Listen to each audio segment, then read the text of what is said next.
Good morning, good afternoon, and good evening, ladies and gentlemen, and welcome to the Kane's Wrath 1 vs. 1 8-pack tournament hosted proudly by GameReplays.org.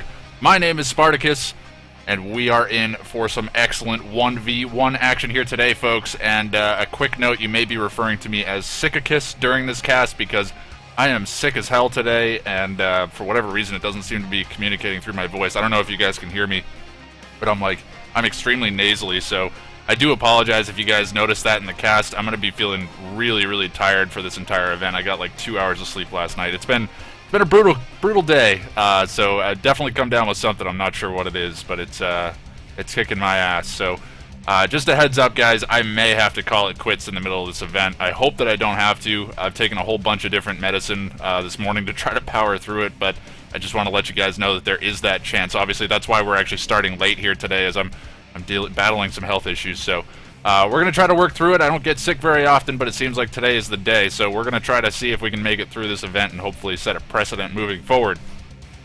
So, with that said, a couple of things to note before we get started. All links referred to in this cast are available in the description of the video, so just click that Show More button beneath the video to follow along with our broadcast for today. So things like the link for the bracket, the link for the players, and the link to the starting maps and all of that stuff. If you guys want to check that out, all that information is going to be down below. And additionally, all music heard during this broadcast is courtesy of both Zircon and Little V Mills, so if you enjoy the music you hear today, please be sure to check out their respective websites, which are linked in the description below. Furthermore, if you find yourself bored during the downtime we'll inevitably have in between games or series, which will probably actually happen here early this morning, feel free to click on that I button in the top right corner of your video screen for direct links to past events and single game commentaries on my channel. Just a good way to fill that empty space. Sometimes we end up having somebody going AFK and you need a couple of minutes to get things out of the way. But with that out of the way, let's discuss the specifics of today's event. So you may have heard that it's called the 8-pack tournament, and you may be thinking, what in the world does that even mean? So the idea behind this is that we were trying to bring it back to the original 8 ranked maps for Kane's Wrath. So no fancy maps, it's just the old original maps here. With one caveat, I don't know what we've actually done about tournament coastline. It is kind of a wishy-washy subject because I know that map has not been converted. We had a discussion about it behind the scenes, and I'm not sure what the inevitable result came to. Phantom, if you could Skype me what the final verdict on that was, I would appreciate it, so that way I can inform these guys very specifically about what we're doing about that. But anyways, all games today are going to be played as it's going to be a single elimination bracket, which is pretty standard for our tournaments. All games are going to be played as best of 3 until the semifinals, which will be best of 5, and then concluding with the third place and finals matches as best of 7 series. So the round of 32 is going to be kicking off on Small Town, USA. Round of 16 will be on Tournament Decision. The round of 8, which will be the quarterfinals, will be kicking off on Tournament Rift. And then the semifinals, which will be the round of 4, will be kicking off on Tournament Tower. And then our finals and third place matches will be kicking off on my very favorite map, which is just a happy coincidence. It will be Tournament Arena. So we've got a very small map pool today, and I'm looking forward to seeing some interesting strategies on these maps, because again, these guys have had plenty of time to actually play on these sets of maps, as they've been out for many a year. So there shouldn't be any disadvantage to, as far as not knowing the maps and whatnot. So I'll be interested to see what strategies are employed today. We've probably missed the first round of games here. Let me just check and see if there's anybody in the lobby. Yeah, I don't see anybody here. There may be some games that are still waiting here in the lobby. I may have to jump into game number 2 of one of these rounds here.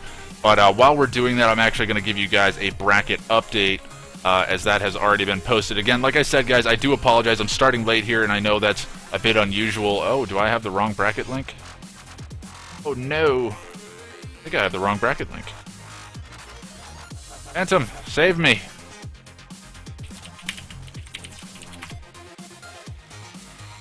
Yep, I'm pretty sure I've got the wrong bracket here. Off to a great start this morning. Starting late, missed the first game, and don't have the right bracket link apparently. Awesome. And to cap that all off, not feeling well in and of that. So, okay. We're off to a rough start here, folks. I have to admit, normally it doesn't go this way, but we'll have to see. Trying to get a bracket link, but I don't know what these guys are doing. Phantom seems to be AFK. Come on, buddy, help me out here. We'll try Toxic Shock.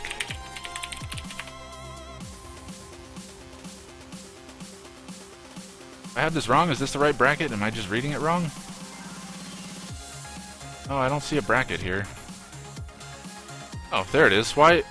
I don't understand. Why did I... Okay. Well, I had the right bracket link all this time. For whatever reason, apparently I just had to refresh and the bracket came back. That's very odd. Okay. I don't even know what to say. So let's go ahead and pop this up on the screen, see what is going on. Let's see what we've got going on. So you've got Phoenix facing off against Sawsdoddle. Missed an L there. Guys, off to a solid start here, guys. Phoenix versus Sawsdoddle. So it's going to be Phoenix versus Bravo 3, interestingly enough. That's going to be very early on. We've got Encore facing off against my very favorite Sparts Please No Cast, which is going to be Cabal, or aka Survivor Man. He obviously, if you guys follow the streams, you know that every time I cast one of his first round games, he always gets destroyed. So a bit unfortunate. So he's created that Smurf just to kind of mess with me. Death Sentence is going to be facing off against Patterns, aka Abode. I think I've heard that name before, but I'm not quite sure. Down below that, we have Granola facing off against Faker. So Faker, interestingly enough, going to be showing up here for the Kane's Wrath event after we just saw him in the League of Legends semifinals yesterday.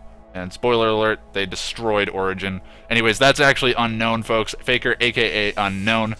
He's just giving a little bit of homage there to SKTT1. And Wookibert going to be facing off against We Got the Rockets. Lion Cub up against RandomnessFt. Tiberian Future facing off against Rox4i, a player that I've actually seen a lot more frequently in these tournaments. So I'll be interested to see how he does. One Vision going to be up against S2 Enzio. So that's going to be rounding out our bracket here today, guys. It's not a huge bracket, but we do have 16 players, which is pretty exciting. So we'll be jumping into our first game here momentarily, everybody. I'm going to try to track down one of these games. I'm not sure who it will end up being, but I'll try to get us the best match possible and get us up and running right away. So with that said, be sure to stick around, everybody. We are going to be jumping into game number 1 of the stream, but probably game number 2 or 3 of this series.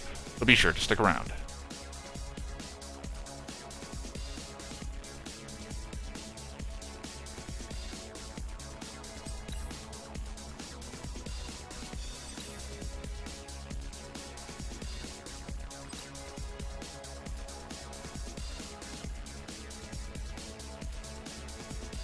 Actually, funny story to make things worse, I just realized that I patched back to a different patch to watch a certain replay the other day, and I never patched back up to the most recent patch, so we're even further behind this morning. Can I find my actual patch files? That's the question, or do I have to re-download them? Oh, good God, man. Anyways, I'm going to be trying to patch back up, and we'll get back into the games here, otherwise we'll be desyncing like crazy, so... I do apologize, everybody. Obviously, this is probably my roughest start of all time, so at least you guys get to be here to witness it firsthand. But anyways, I'm going to cut my mic for a minute here while I try to get things sorted out, and then we'll be jumping into our first game of some series. I'm not sure what it will be, and that should be coming up soon, so be sure to stick around.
Hello everybody and welcome to game number 3 of this best of 3 round of 16 series, and that brings us to the map Tournament Rift. And spawning on the left hand side, as I'm trying to catch my breath here, as the yellow vanilla nod, I believe, yes, vanilla nod, we have RandomnessFt. And then sliding over to the right hand side of the map, as we can see these early game scouts going to be fighting one another here very soon. As the green black hand, we have Lion Cub.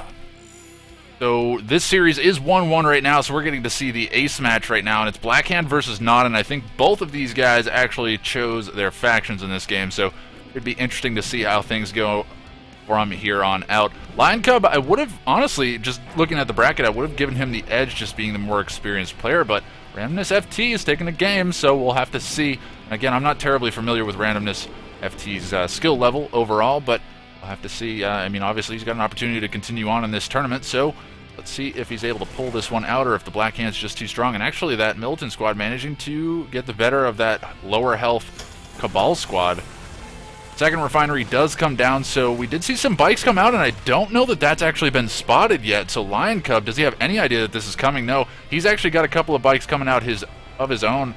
Maybe he does know that this is coming. Honestly, I don't know. This is questionable. It looks like they're actually going to be spotted here by the Tiberium spike. I think they have been spotted. May force the unpack of the MCV. It certainly does. Actually, no, it looks like it was unpacked pretty quickly. But we do have probably a power plant on the way. Looks like it's taking a little bit too long to actually be anything else. Yeah, it is going to be a second power plant, so he was a little bit low on power, so maybe planning on deploying anyways. But 3 bikes out from Lion Cub going to be enough to actually hold that off. A Shredder turret being forced to be dropped here by RandomnessFt, and that will deal with that. Compressor Cabal squad needs to sell that off and get back to work here. Get his refinery back online. Where is his MCV in the meantime? Whoa, where's the MCV? Where's the MCV, folks? Okay, there it is. I totally missed it. Sorry, I'm a little bit spacey this morning. Again, like I said, not feeling great, so don't expect amazing casting here today. Not that you have ever really expected that out of me.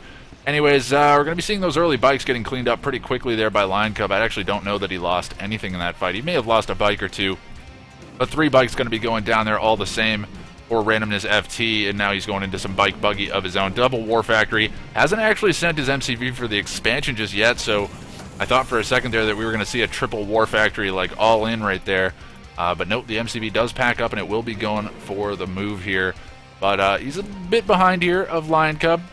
I'm not sure quite why, but maybe just some early game decision. Actually, no, he's got a decent-sized bike buggy force as well, and I don't know that Lion Cub has actually got a second War Factory. No, he doesn't. So actually, the production coming out from RandomnessFt is actually going to be a little bit better. We do actually have double engineers coming out here going for the bottom spikes. It looks like they're both up for grabs here. Actually, no, one has been grabbed. I totally missed that earlier on. Not on my game today, but Bike Buggy going to be clashing here in Lion Cub's base. It's looking like he's trying to keep the pressure up in his base. Bikes all firing on the buggies here, and but the bikes of RandomnessFt actually not really getting into the fray here. It looks like they're coming in, but not actually choosing to actually kill anything off, and they do manage to secure themselves a buggy kill, but very little after that, and I think they did pay for that with a couple bikes, to say the least. We do have a couple engineers. That engineer is going to get full refund for the cost of the engineer, but this one will take a little bit of time to get back online, but all the same, it will be a 3-spike advantage, or rather a 2-spike advantage, as it will be 3 spikes to 1. And we don't even have a refinery down on this expansion yet for RandomnessFt. Obviously behind in economy due to the fact that he went for a second War Factory. So second War Factory not really paying dividends as we would have thought. As we can see, Lion Cub's actually trading pretty well in this situation. Bike Buggy versus Bike Buggy gets pretty messy, but it comes down to who is able to micro those bikes and allow those buggies to really take the damage. So, interesting moves here. RandomnessFt forced back here by Lion Cub. And actually, the later this game goes on, I'm going to start giving an advantage here to Lion Cub. Actually, where's his Harvester? Did he lose his Harvester?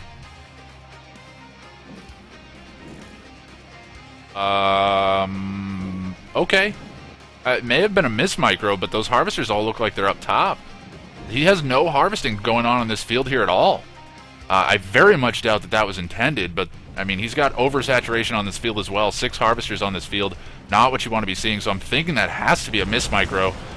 A Bike Buggy going to be coming in once again, going to be clashing here. Lots and lots of bikes going down, but they will manage to pull back from both sides. So both sides do still have a decent-sized bike buggy force, and I'm looking for the Scorpion Tank transition here coming out from somebody.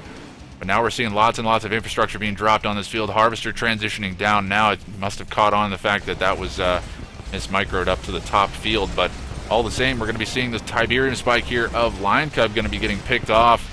And this other Tiberium spike being left alive, interestingly enough. A bike buggy coming in now, going to be looking to catch out a couple of these bikes as they're trying to retreat. But very, very messy early game engagements here. I'm honestly not sure who's trading more cost effectively. We can see that Lion Cub's doing a nice job of keeping his buggies on the front lines, but honestly he's just losing so many bikes. These rocket squads very much out of position and honestly not going to be enough to hold off against that number of bike buggy. But there are a few Scorpion tanks out now, and that's probably going to be forcing the transition out from RandomnessFt as well. Would not be shocked to see these War Factories transition over to Scorpion tank production. Nope, they're still going to be cranking out bike buggy. And honestly, it's not too bad. He's actually getting some Harvester kills here, and if he can pick that one off, honestly, it probably would have been worth committing into killing that. I think if he can kill off some Harvesters here, that would actually be a pretty good pickup. Not a whole lot of bikes remaining here, but the bike buggy, again, very, very messy here. Yellow versus green, tough to tell who is who, but the Scorpion tank's able to just sit here and pound away at pretty much everything they want, and they should be getting free repairs from that War Factory as well. So they're going to be feeling pretty comfortable about that.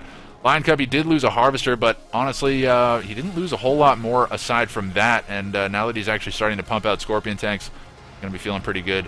RandomnessFt, I mean, he will have an advantage if this goes into a straight-up Scorpion tank fight, as he can get the laser capacitor upgrade for his Scorpion tanks if it goes into the late game. But he's still producing bike buggy. I don't know about this decision. I mean, he's going to have to micro really well, and it doesn't seem like he's been microing all that great in these engagements. I don't know that the decision to stick with bike buggy is really the way to go. There is an operations center down, which may mean that there's some kind of a flame tank around the map somewhere. I'm not quite sure where it might be, but honestly, it might just be to go straight up to Tier 3 as well. It looks like actually the Tier 3 is on the way. Dozer Blade's done. Couple of Raider buggies here to actually detect the stealth on these Harvesters as well. Forces the sell-off of the Tier 2, but the Tier 3 is down, so probably going to be queuing an Obelisk here, but will it be enough? The stealth detection is here, and these Harvesters are getting eaten alive. In the meantime, we do have the bike buggy going to be rallying up to the north. They're looking to pick off some Harvesters, but there's only Scorpion tanks here, and Dozer Blade Scorpion tanks with the assistance of the War Factory are going to be able to tank a lot of damage. Forces the sell-off of double refinery here on this field, and that's a huge loss here for RandomnessFt. Just unfortunately out of position and went for that fast tech without having any units, knowing that there were Scorpion tanks out on the field, and Lion Cub capitalizing on that by coming up and destroying pretty much whatever he can, taking out pretty much all of the harvesting and then forcing the sell-off of 2 refineries there. The sell of 2 refineries may have been a bit extreme. He may have been able to leave those alive and maybe just sell one of them off just to be able to keep the refining up, so that way he only has to rebuild Harvesters as opposed to having to rebuild refineries. So I think he's put himself at a pretty big disadvantage here, being this far behind. But anyways, that's going to be the sell-up of the MCV. I'm thinking this is probably going to be game here. I mean, he can try to hold off this force, but honestly, Lion Cub, his eco is just out of control in comparison to RandomnessFt at this point, and with the mix of forces here that's going to be coming across the map, it looks like infantry are coming as well. May just be a straight-up Q move at this point, and that honestly would not be the worst idea in the world. Just get everything over here to keep the pressure up, and even if he trades cost inefficiently, as long as he's doing damage and taking out some of these units, I think he'll be fine. It looks like actually all of the harvesting has been cut here. Somehow all of the Harvesters have gone down. So RandomnessFt is in a very, very tough spot. Probably should just sell up one of the War Factories. Not a whole lot more he can do about it. He does have one Harvester that was at the blue Tiberium field, but honestly, it's too little too late at this point, I think. Scorpion Tank's going to be rolling through from the top, or rather from the middle of the map, and then we already have this decent-sized Scorpion Tank army in the base of RandomnessFt. Just going to be poking whatever damage they can. Infantry actually tanking the Scorpion Tank damage. That's not the worst thing in the world for RandomnessFt, but he is just so far behind. No Dozer Blades, even with the assistance of double War Factory, he's not going to be able to hold off against that number of Scorpion tanks, and maybe just wants to fight this one out just to give us a good show. But RandomnessFt, he gave it his best effort, or her best effort, not quite sure, but GG coming out, and that is likely going to be it. Lion Cub going to be coming through with the Scorp tank spam for the win, and will be securing himself a spot here in our quarterfinals, and that will be coming up shortly, everybody. So Lion Cub going to be taking the 2-1 here off of RandomnessFt. Let's take a quick look. I'm just curious to see resources-wise. Yeah, you can see RandomnessFt was actually ahead of Lion Cub for a good portion of the game there. That's very interesting, considering that Lion Cub did have that early refinery down, but I think the problem was he just didn't transition his harvesters down there. He had one harvester down there, and it transitioned up to the upper field, his main field, which was very, very odd. So it left him a little bit behind early on, which we could see Randomness was able to capitalize on, getting that bike buggy out. But he just didn't transition out of that bike buggy fast enough, and then was out of position when those Scorpion tanks came in for that final assault. So a bit unfortunate there for RandomnessFt. He will be departing from this event, but gave a good shot. Lion Cub not a slouch in this game, so taking a game off of him, that's commendable.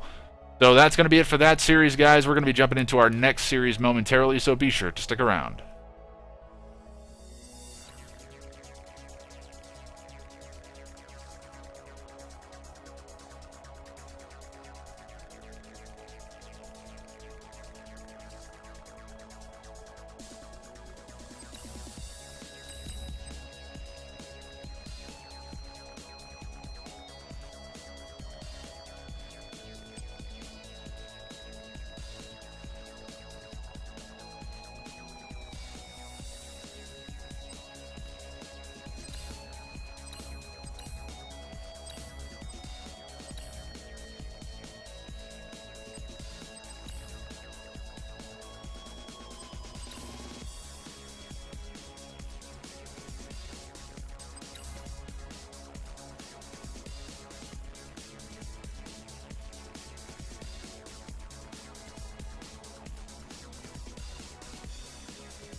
Alright, everybody, and while we're waiting for our next game to start, we're going to be getting a quick bracket update because it looks like a number of games have actually concluded while we've been in that game and actually earlier on. So we do see Phoenix actually taking a 2-0 over the top of Saw's Doddle, which is going to be Bravo 3. So not sure if Bravo just didn't show up or if that's a legitimate 2-0. I think it's actually a legitimate 2-0 because I'm pretty sure these guys actually showed up. So Phoenix going to be progressing on. Their Encore going to be taking a 2-0 over the top of Sparts Please No Cast. That's going to be Cabal. So you can't blame me for that one, man. Can't blame me for that one. So he's going to be taking the 2-0 there. Death Sentence going to be taking a 2-0 over Patterns. And Granola 17 also taking a 2-0. So lots of 2-0s here early on against Unknown. And actually, we're going to be jumping into the quarterfinals here between Death Sentence and Granola 17. That's going to be coming up shortly, everybody. I'm already sitting in the lobby just waiting for this game to start. Wookibert still in progress against We Got the Rockets. Lion Cub, we just saw him defeat RandomnessFt 2-1 in that series. Tiberian Future taking the 2-0 over the top of Rocks, and then One Vision versus S2 Enzio. The verdict is still out, so we'll have to wait to hear about the rest of this stuff, and we'll probably check in after our series here between Death Sentence and Granola 17. Will be a quarterfinal series, so we'll be best of 3, and let's see what map it's going to be kicking off on. Let's see. Quarterfinals is going to be Tournament Rift as the first map, so looking forward to it.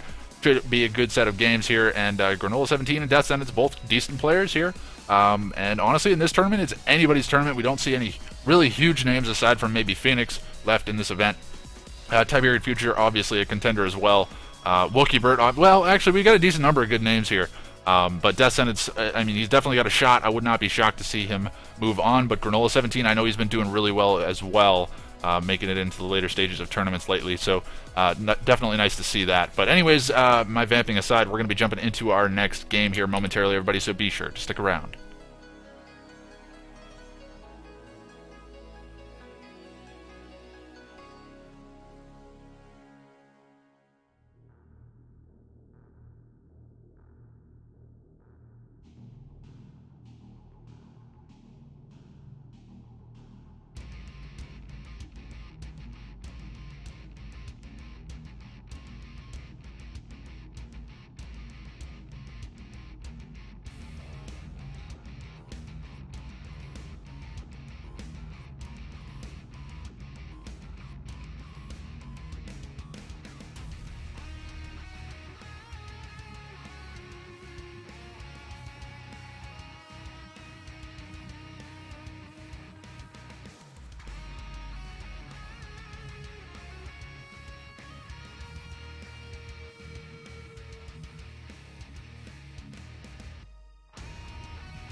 Hello everybody and welcome to game number 1 of this best of 3 quarterfinal series, and that brings us to the map tournament Rift. And sliding over to the left hand side of the map as the green marked of Kane, we have Death Sentence. And sliding over to the right hand side as the cyan GDI, we have Granola17. It is 0-0 everybody. This is game number 1, best of 3 series. Should be a good matchup here. Tournament Rift going to be the first map. I'm looking forward to seeing it. It doesn't look like either one of these guys is really risking it for a biscuit and going for those bottom spikes. Going to be actually just sending some scouts down there, probably just trying to get some eyes on. It's looking like Death Sentence has actually been dealt marked of Kane. I don't know if he actually chose his faction. I think he went random. So Granola17 going to be looking to try to figure out what faction he's up against here. Should be able to tell, I think, pretty soon here. I don't think he can actually tell from the War Factory. May be able to tell. No, I don't think he can actually tell from the Raider Buggies. Oh, actually, no, he will be able to tell from the War Factory derp, because he can actually see that it says produces marked of Kane vehicles. So he does know that he's up against marked of Kane at this point. If he doesn't, then, well, too bad for him. I don't know what more to say about that. No early aggression out from either side by the looks of it, but again, GDI not terribly aggressive early on, at least not very common to see that. Especially against non-factions, you probably won't see that. Ooh, this is risky. This is risky. I mean, obviously, you don't have to worry too much about early Tiberium chemical plants, as I can't speak. But very, very interesting to put those two refineries up against one another. Maybe just the positioning was better, and obviously he'll be able to pad his MCV down a little bit easier. Looks like Death Sentence is going to try to go in and go for the cheeky MCV block here. Doesn't look like he's going to. Oh, maybe he is. I think I was mistaken. He is going to try it, and it just drives over the top of him. MCV's like, don't give a fuck, son. And, yep, he's just going to keep on going. So, MCV for Death Sentence already on the move. So these guys on pretty equal economic footings here. Just rolling around trying to get that eco up and established. Not a whole lot of stuff going on here. There is a bunker, obviously, down here, or a foxhole, rather, for Granola17. So any early aggression will be spotted here by Granola17, provided that Death Sentence doesn't try to hide it by, like, maybe sneaking the Operations Center down over here and then, like, maybe another War Factory. But it's going to take a long time, and there's probably going to be a pit bull out to actually get a spot on the rest of the map here. Next Harvester comes out, so Granola17 is going to be feeling pretty good about that. Barracks comes down, interestingly enough, but oh, Death Sentence is going to be losing his Raider Buggy to a Watchtower. That's not what you want to see. He pulls it away at the last second, but he will lose it. That's very, very unfortunate. You don't want to be losing a Raider Buggy to a Watchtower. Raider Buggy is extremely, extremely fast, but not able to get out of there. It looks like a Harvester going to be sent to the Blue Tiberium here for Death Sentence. Not terribly shocking. Again, early nod Harvesters to the Blue Tiberium. Pretty easy to do, and he'll be able to get a full load of Blue Tiberium there.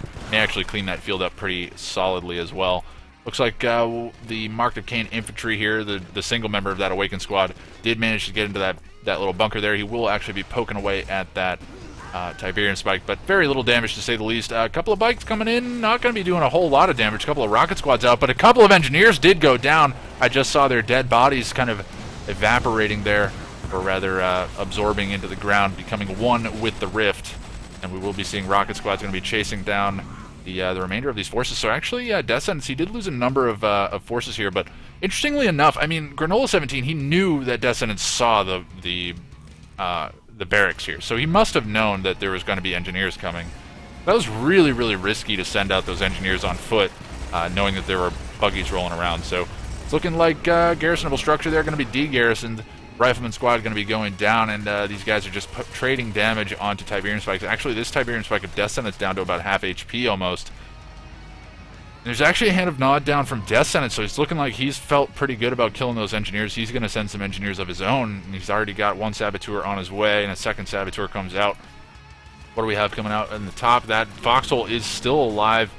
Honestly, wouldn't be the worst thing in the world to get a Flame Tank out, just get rid of that Foxhole, or maybe a couple of Scorpion Tanks. Just de-garrison that, because having that in your base and just giving away all that scouting information is really, really bad over the long term. Pitbull's coming out here from Granola17. Again, not terribly shocking. Nothing really groundbreaking here in these games. We do see an Operations Center finally coming down, but again, not shocking because we've already got double refinery, so tech after this is pretty standard unless you're going like really, really heavy War Factory push. But it's going to be double War Factory pits here to probably deal with the buggy that's already out from Death Sentence, and they're actually trading decently well. Death Sentence is going to be losing a couple of bikes there, but trading it out for a couple of pit bulls, so that's going to be a cost-effective trade. Harvester taking a little bit of poke there, but nice micro there from Death Sentence to actually keep it back and go back into re-stealth. But Granola17 actually committing with far fewer pit bulls than he really needs. And he's taking a lot of damage on that front line without allowing those pit bulls on the back lines to really get in. Way overkilling these bikes, but honestly, it's mostly just buggies here left, so that number of pit bulls can probably chase these guys down. That Harvester is actually probably going to go down. I don't think Death Sentence was expecting to see that number of pit bulls coming out, so he knows that he's up against heavy pit bulls. Would not be shocked to see a Scorpion Tank transition here coming out from him, as they're pretty good against those pit bulls once they finally get masked up. But no, it is going to be more bikes coming out, and it's not the worst idea in the world. I mean, the bike buggy is actually still pretty good, provided that you're able to micro them around, but once those pit bulls get up to a pretty critical mass, it's going to be very, very scary indeed. Double airfield down here for Granola17. It's actually hammerheads coming down. APM was already done, so these hammerheads going to be very, very potent, and there's already 4 out on the field, so investing a lot of money into these hammerheads, they're really going to have to start paying dividends, so Granola17 maybe trying to play the transition game here, actually going for those pit bulls, trying to force out a Scorpion Tank transition. That's actually a brilliant idea, because then he can actually just clean those up with the hammerheads. That would be a really nice pickup, but now there's a lot of bike buggy rolling around here for Death Sentence, and I don't know if he's managed to actually see those airfields or if this is just a blind read, but he's just spamming out more bikes. And it's looking like he's stalled out a little bit for cash. Has a lot of production online, but not a lot in the way of cash to actually back that up. Harvester is going to be moving for the transition, but going to be getting caught out, and actually that's probably just an auto rally. Both of those Harvesters definitely going to be going down. Could actually be seeing that refinery going down as well, unless Granola17's got something to deal with it. May actually have to respond to this with the hammerheads. It looks like that's exactly what he's going to do. Engaging hammerheads into bike buggy, though, that's not going to be the best idea in the world. Looks like he should be able to clean everything up, and I don't think he's actually going to take any losses here, but now the jig is up. He knows that the hammerheads are there, so it's probably going to prompt more and more of this bike buggy. So the question is, will Granola17 transition again to try to force out some ground units that don't really have great anti-air capability here? Wouldn't be the worst thing in the world to see some rocket squads pop into those hammerheads, since they've been invested in so heavily, and honestly, zone troopers would be the clear and obvious choice for the best late game options here. But I think he needs to be wary of this bike buggy coming out from Death Sentence. He just saw a hit and run on his base up north, and well, a hit and die is more like it, as we did see all of that bike buggy get cleaned up by the hammerheads. But they did manage to take out 2 of those Harvesters as well. We've already got SAM turrets coming down, but the MCV's packed up now, so no additional base defense is going to be huge just yet, but he probably feels fine defending against this with the huge amount of bike buggy that he's got right now. Triple War Factory bike buggy, just spamming that stuff out. Airfield down as well, so maybe seeing some Venoms here in the very near future. It may actually be Vertigo Bombers. That would be actually pretty cool to see, but I think there's very little to actually Vertigo Bomb at this point in time. Bike buggy actually going to be rolling in, getting lots and lots of damage on that construction yard. It has been laser fence, which will be able to take quite a bit of damage. Sonic emitter coming down, that may actually signal the retreat here. Manages to pick up a couple of bikes on the way out, so actually that was a great laser field there from Granola17. Going to be adding so much armor to that MCV and being able to keep that alive. Hammerhead's going to be engaging into this field now. Radar scan does come down, but it will be the SAM turrets getting focused down, and there are a couple of Venoms out already to deal with this, and there's just no answer here from the Hammerheads to deal with these Venoms. Actually, no, there's Pitbulls here now. The Pitbulls need to come in and just kill off these Hammerheads, or rather the Venoms. They do. They managed to pick off both of them. Bike Buggy going to be responding down here as well, but it's Pitbulls and Hammerheads versus Bike Buggy, and the Harvesters are getting focused down as well. The Pitbulls have actually been largely focused down, and now the Hammerheads just taking a lot of damage. Going to be trying to poke down whatever they can on their way out. It looks like they're on aggressive stance, so just going to be focusing stuff down as they drive through. Probably kill off those Awakened squads as they're flying by. So a couple of Hammerheads going down there, but not too crazy losses there for Granola17. Forced out a huge response there from Death Sentence, and it gave up a bit of map pressure there. A couple of Predator tanks here from Granola17 going to be getting picked off. I don't know what they're doing this far out away from the rest of the base, and there will be going down, unfortunately. There's a barracks down, maybe going to be looking to go for some rocket squads, but honestly, they're not going to fare well against the Venoms as well as the bike buggy, or rather buggies, to say the least. Another Predator tank going to be getting picked off there. That's going to be the remainder of those Predator tanks. One more comes out on the front line. Sonic emitter comes down from Granola17, so he's actually invested quite a bit in this defense.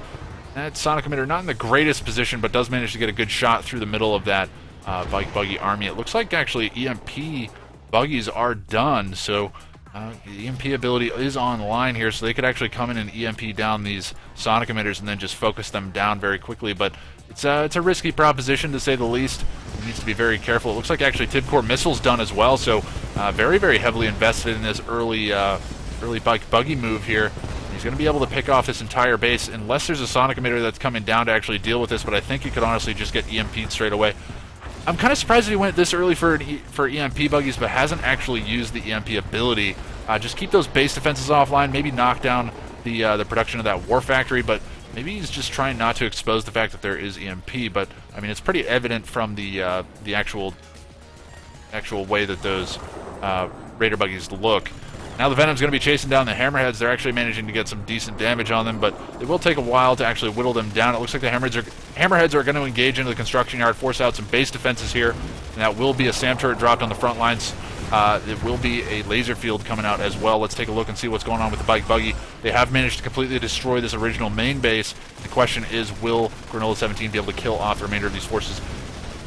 Oh boy, supercharged particle beams done now on these Venoms, and they're just not going to be able to finish off that construction yard before the Venoms just eat them alive. And SAM turret come down, just adding insult to injury. And it looks like all of those Hammerheads will be going down, and that's very, very unfortunate indeed. There's still this huge bike buggy army, which is rolling around the map that Death Sentence really Granola17 really doesn't have an answer to. He's got sonic emitters down, but looks like he was actually forced to sell one of them off. And honestly, with that number of buggies, he can probably just go in and repeat EMP the sonic emitter. But GG comes in from Dreadnought, aka Granola17, and that is going to be it. Death Sentence going to be up 1-0 in this best of 3 series.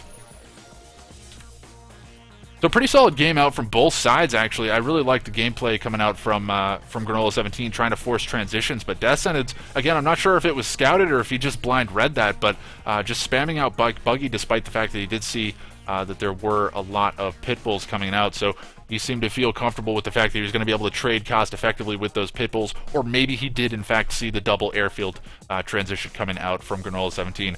But all the same, analytics aside, we did see Death Sentence come out on top in a good fight there on Tournament Rift, and that's going to be it for game number 1, everybody. Game number 2 is going to be coming up momentarily, so be sure to stick around.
Everybody, and welcome to game number 2 of this best of 3 quarterfinals series. I think it's quarterfinals, and that brings us to the map tournament Dust Bowl. And spawning in the top of the map as the Cyan Black Hand, we have Granola17. And coming off of a victory in his last game down in the bottom of the map as the Green GDI, we have Death Sentence. Just make sure that he is, in fact, GDI. He is. Yes, he is. And usually I check the factions and stuff before I actually start casting, but I did forget to do that in the last 2 games. But hey, it's okay. We'll figure it out throughout the day. Maybe I'll get my casting chops a little bit later. Blackhand versus GDI should be an interesting game. 2 of arguably the strongest factions in the game at the moment, at least as far as the current balance goes. And yeah, should be an interesting match. We did see Death Sentence pull a victory out with Mark of Kane in the last game, but going to be going for GDI this time around. And actually tries to get a... Okay, that was interesting. He tries to get a hallucinogenic grenade down on the foxhole, but fortunately it doesn't work that way, man. You can't shoot yourself in a foxhole. And that engineer going to be trying to come in here. He's doing a very good job of keeping it behind that spike, and we'll be able to keep that engineer alive, and it will be going in and grabbing that Tiberium spike away. So Granola17 had a disadvantage already. He's had to pull back 2 Confessor Cabal squads as well as an engineer there. Actually, it looks like there's a foxhole on the left-hand side as well, so the engineer on this side has been denied. Was there an engineer that came out? I don't think there is. That engineer may try to cycle back around and go back in for a capture there. This may actually force out an early operations center. Yeah, I was going to say, we've got a Reckoner out. Not terribly shocking. Going to be able to get that Black Hand squad in there. Probably going to pick up the engineer on its way by. Nope, actually, he's not going to be. It's going to be a dual Black Hand Reckoner here. Dual Black Hand squad Reckoner, and that will be coming through the middle of the map. Whoa, what's it waiting for? Okay, there it goes. I was going to say, why is he pulling that back again? You can only get 2 squads in there when it's not deployed. Whoa, was that... Holy crap, it's going to be an early airfield here coming out from Death Sentence. I was going to say, I saw the Orca shadow there, and certainly enough, there are 2 Orcas out on the field, so Death Sentence may be reading this just straight up blind, because I just caught onto this myself, and that Reckoner is already deployed. That will be going down, and he's already forced the deploy there, and now the Raider Buggy going to be getting focused down as well. There are 3 Orcas out, so this was a great read here from Death Sentence. He does need to be careful, though. Those Black Hand squads could run in and do some serious damage, at least force one of his Harvesters to be pulled off the line and try to get the crushes there. So Granola17 maybe missing an opportunity here to actually send those Black Hand squads in and try to do some damage, force out some kind of a watchtower or something out of Death Sentence, just force him to spend to deal with it, as he was hard countered by the airfield opener. And we will be seeing bikes coming out to follow up here, and probably Death Sentence going to be expecting that, because he knows that there's going to have to be something coming out to deal with the fact that there are Orcas on the field. Where are those Orcas? The Orcas are out flying around. Okay, so they're already moving into the field, and they're going to be coming in. It looks like there's going to be 4 shots to actually kill the attack bikes. That's a bit of a waste there, and it's going to be eliminating the number of Harvesters that he could kill. Yeah, he could have probably killed 2 Harvesters and killed off a decent number of those bikes as well. I think the bikes take 2 shots to kill it, maybe just be 1, to be completely honest. Oh, that Black Hand squad, hop in the foxhole, dude. Hop in the foxhole. Don't lose that Black Hand squad to the Predator tank. Oh, get in the foxhole. Oh no, is he going to lose it? Oh wow, he's able to keep it alive. Is he going to get in the foxhole? Get in the foxhole. Oh, he's going to keep it alive. He's going to actually run around the foxhole, interestingly enough. I'm kind of interested to see why he didn't actually just hop in that foxhole. Not sure what happened to the Black Hand squad on the left-hand side. He may have actually tried to come in and do some damage. It looks like there was a watchtower that was sold off there. That's probably what happened. MCD's been sold. Double War Factory all in here from Granola17, realizing that he is so far behind. He was denied the engineer. Oh, is the engineer going to get crushed? Oh, it gets crushed by the Predator tank. That's probably GG, to be honest. I don't know how Granola17 could really recover. I mean, if he spends some time here with the Double War Factory all in, trying to just keep Death Sentence down, he may be able to stay alive, but honestly, they're going to have such a hard time trading against these Orcas, and yeah, all of the bikes have actually already gone down, and they're getting picked off very, very quickly here by the Orcas as they follow up. As long as these Orcas are coming out kind of staggered here, they should be able to clean up all this bike buggy as it's kind of rallying itself across the map. There is still 1 member of that Black Hand squad running around. He could have actually gone in for the degarrison on that garrisonable structure, but he will be running forward. It's probably just a straight up Q move here coming out from Granola17. Wants to get everything on the front lines, try to do as much damage as he possibly can, because this may be a quick defeat for him. The blind read here from Death Sentence to go for that early airfield Very, very interesting to say the least. And a little bit of Buggy going to be coming in, but probably looking to snipe down some Orcas while they're sitting on the deck. Nope, they're actually going to try to poke some damage on these Harvesters. Doesn't seem like the Orcas are too bothered by it. They're actually going to send themselves up north, maybe looking to pick off some Harvesters. That would honestly be a pretty good idea. There's actually a Saboteur running out as well. Very, very risky to send that Saboteur out. Maybe not expecting a follow-up, but that's actually going to be it for Granola17. So Death Sentence has secured himself a game number 2 and a 2-0 in the best-of-3 series there. So Death Sentence is going to be progressing on to the semifinals, I believe, and that's actually going to be a pretty good setup for him.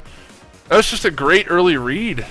Can't really fault him too much for his early game decisions. He was able to get that foxhole down, denied the engineer out from Granola17. The follow-up Reckoner coming out was not able to get into the base of Death Sentence. The airfield transition there was perfectly timed. He was able to drop that down. Didn't actually kill off the Reckoner right away, but he did manage to force it to deploy, and then those Black Hand squads were pretty much useless. And then he just followed up and just continued to trade well against those bikes. He just managed to keep picking those guys off. I think he maybe lost an Orca, maybe, but he's got a 24.5 KDA there. So, KD ratio rather. So trading very, very effectively there. So Death Sentence is going to be picking up that victory in the series, and he will be moving on. So solid gameplay coming out from him. Unfortunately, Granola17 not able to make it work today. He's going to be down 0-2 and will be departing from the event. But put up a good fight. Definitely an interesting set of games. And that's going to be it for that series, everybody. We're going to be jumping into our next series. Probably going to get you a bracket update before we actually head on into the next series. And that should be coming up momentarily, so be sure to stick around.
Alright everybody, and while we're waiting for our next series to actually start up here, let's get a quick bracket update and see what happens. So I'll actually start from the round of 16 because I don't know that everything was actually finished there when we gave the last bracket update. So Phoenix taking a 2-0 over the top of Bravo 3 or Saz Doddle, and then we did see Encore taking a 2-0 over the top of Sparks Please No Cast, aka Cabal, aka Survivor Man, aka Rip Reno. And Death Sentence taking a 2-0 over the top of Patterns. Granola17 taking a 2-0 over the top of Faker, a.k.a. Unknown. And then we did just see Death Sentence take a 2-0 over the top of Granola17. So he's already into the semifinals. Down below that, we had Wookibert facing off against We Got the Rockets. That actually went to an ace match.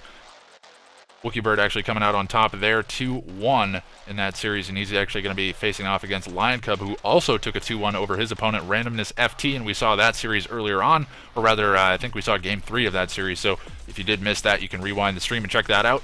That was maybe an hour ago? Maybe less? I think it was less. Yeah, it couldn't have been an hour ago because I think we started an hour ago. But anyways, Tiberian Future taking a 2-0 over the top of Rocks. One Vision taking a 2-1 over S2 Enzio. So a few ace matches here in the round of 16, which is always nice to see. But a number of 2-0s as well. And we're already into the quarterfinals, so we did see the only quarterfinal match that has been reported at this point in time is Death Sentence versus Granola17, and that did come out as a 2-0 in favor of Death Sentence. A quick game number 2 allowed him to get into the semifinals pretty quickly there, and that's going to be a best-of-5 series. But we may try to catch the tail end of one of these quarterfinal series here, guys, if they are still here in the lobby. or if there are still games left to be played. Otherwise, we may hop into the semifinals depending on the status of Phoenix versus Encore, and then progress on to the finals from there. But anyways, that's going to be it for our bracket update for the moment.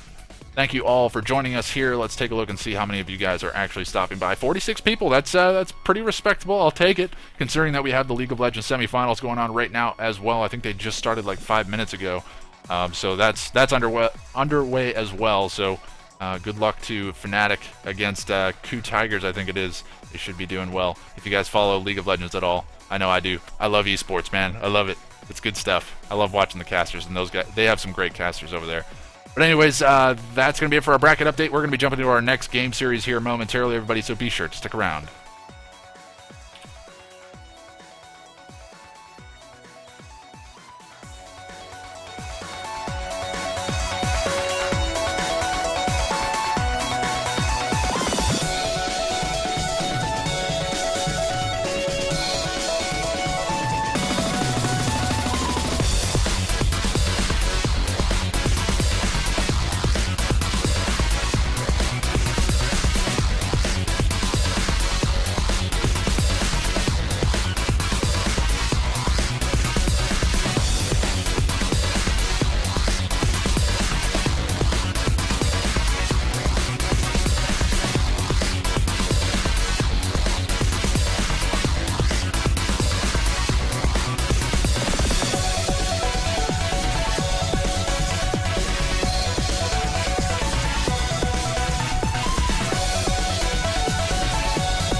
Just a quick update on the bracket, just because I missed it while it was being updated while we were giving the bracket update. Phoenix did take it 2-0 victory over the top of Encore. I guess that concluded actually a while ago. And I did just see Phoenix and Death Sentence hop into game number 1 of the best of 5 semifinals. So if those guys end up coming back to the lobby, I'll probably jump in their game, unless Wookibert and Lion Cub actually show back up. Then I'll probably hop in that series and maybe catch the lower half of the bracket. In terms of the semifinals, we'll have to see. But anyways, our next game should be coming up momentarily, everybody. Maybe a short break here while we wait for the next game to actually pop up here in the lobby. But I hope everybody's having fun. I know I certainly am. I'm actually feeling a little bit better now that I've actually gotten a chance to get upright, sitting, and talking a bit. So we should be jumping into our next games, everybody. Be sure to stick around.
Okay, so another quick update. Wookibert has actually managed to take a 2-0 over the top of Lion Cub, and we did see One Vision taking a 2-0 over the top of Tiberian Future. Is that right? Yes, it is. Yeah, Tiberian Future's actually confirmed it. The One Vision actually defeating Tiberian Future 2-0. And Tib Future is actually somebody that I was expecting to make it into the semifinals, if not the finals. So very, very interesting to see him getting dispatched early on.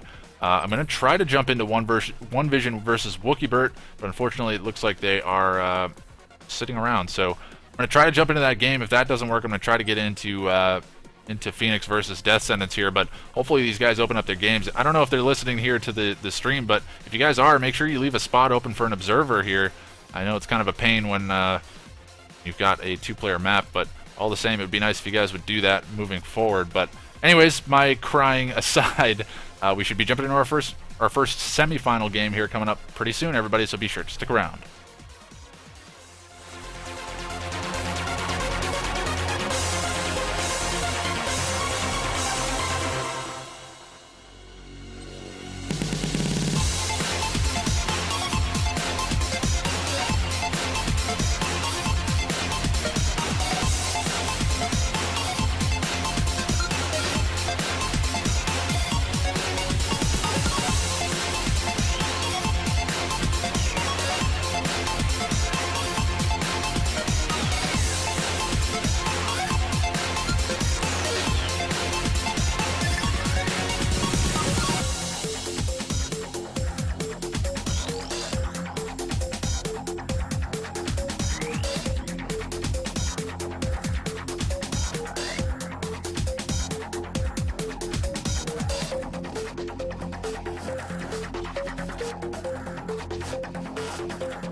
Hello everybody and welcome to game number 2 of this best of 5 semifinals, and that brings us to the map tournament decision. And spawning down in the bottom left corner as the Cyan Blackhand, the man coming off of a victory in his last game, we have Phoenix. And sliding on to the upper right corner as the green Blackhand, that's right, Blackhand mirror matchup folks. As the green Blackhand, we do have Death Sentence. It will be 1-0 in favor of Phoenix. Death Sentence looking to make something happen here in this game. Doesn't want to be down 2-0 in a best of 5, as that will put him in a dangerous position moving on. He'll have to win all 3 games. He's going to be looking to pick this game up, and obviously map choice going over to Death Sentence. He did choose to go with tournament decision, so it should be an interesting game. Again, pretty standard here. Blackhand v Blackhand. It's going to be early engineers out to grab these Tiberium spikes. These guys should be able to grab it, no problem, unless there was like some super fast Raider buggy that came out. But that's pretty much impossible because you do need to get power plants down. But we will be seeing these guys grabbing those Tiberium spikes, no problem whatsoever. War Factory is finally coming down here for Phoenix. A touch faster than Death Sentence by the looks of it. Actually, a decent amount faster than Death Sentence. Should be able to get a Raider buggy already out. So he's a full Raider buggy ahead of Death Sentence at this point in time. And again, it may not seem like that huge of a deal early on, but it will make a difference as it goes later into the game, and especially if that's going to end up being the disparity, the speed disparity between Phoenix and Death Sentence. That will definitely start paying dividends there for Phoenix pretty soon, provided that he doesn't trade too cost inefficiently.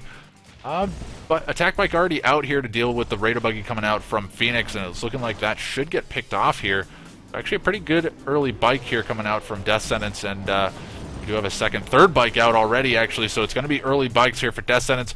Gets a pick off of that Raider buggy, a 4th bike coming out as well. That will be spotted by Phoenix, so he's going to be feeling the pressure here a little bit. He's going to have to respond to this. May see just bikes out to deal with it as well, and he's just going to try to trade effectively with them. We do see a Raider buggy out to tank the damage as well. So just wants to be sure not to take too much damage on his harvesters, but I think with that number of bikes, he's going to be able to force a harvester off of the line at any rate. But we did actually see a Shredder turret being drafted there. We do have a Confessor Cabal squad already out on the field, so that's actually going to be a great way to stave off these bikes. Well, they're doing a nice job of actually trying to poke around and find an opportunity to engage. Very nice control there from Death Sentence to actually keep those bikes back. Will only take 1 shot from the rockets there. Will not be dropped into heavy damage mode. It's looking like Death Sentence just still trying to look for an opportunity to poke in here, just trying to keep Phoenix penned in. And this is going to give him some breathing room here, give him an opportunity to maybe transition and do something different, but it doesn't look like he's following up with any additional aggression here, just more harvesters coming out. We did see a Scorpion tank just come out of that War Factory now. The MCV is already packed up and gone for the expansion here, and it looks like he's actually deployed pretty quickly, so this may be an early operations center. A little bit slow, I think, in comparison. I mean, it's going to be triple refinery here on the field for Phoenix, so he's going to be pretty heavy on eco here, and honestly, he could afford to lose a refinery if that flame tank does come in, or maybe it's even a Reckoner. No, it's actually going to be a second War Factory down for Death Sentence. That's interesting. But Phoenix is going to be seeing this pretty soon here. He has a Confessor Cabal squad running through the middle of the map. It's going to be able to get eyes on the fact that there is a second War Factory down here. But he will be able to get out a number of Predator tanks to actually keep up with Phoenix here. And actually, no, Phoenix has not produced any units at all. Wow, this is interesting coming out from Phoenix. He actually hasn't packed up his MCV. So this is the interesting thing about this map as I'm wheezing here. I'm struggling with this health stuff, guys. Hold on one second.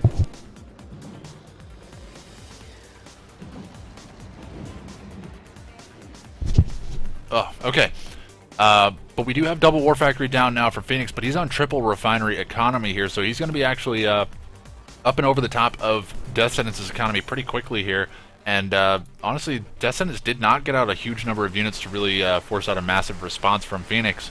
He'll be able to comfortably hold this off with triple refinery and double War Factory here. He's actually pumping out more harvesters as well, so honestly, Phoenix, he's got stuff to lose here. I mean, he could lose some harvesters. He could even lose a refinery and still be on par with Death Sentence at this point.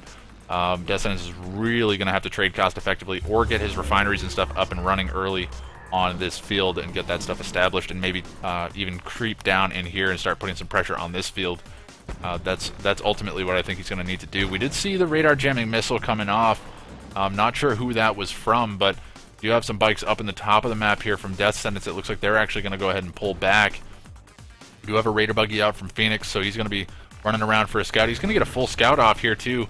He's going to be able to spot the operations center, so he's going to be feeling very, very comfortable about getting that scouting path in there, especially since I think that radar jamming missile... No, that must have been from Phoenix, because that operations center just came down for Death Sentence, so that radar jamming missile came down from Phoenix. Maybe just trying to force Death Sentence to actually pull back or get an opportunity for that Raider buggy to really get in and get a full scout. That'd be a pretty expensive scout, to say the least.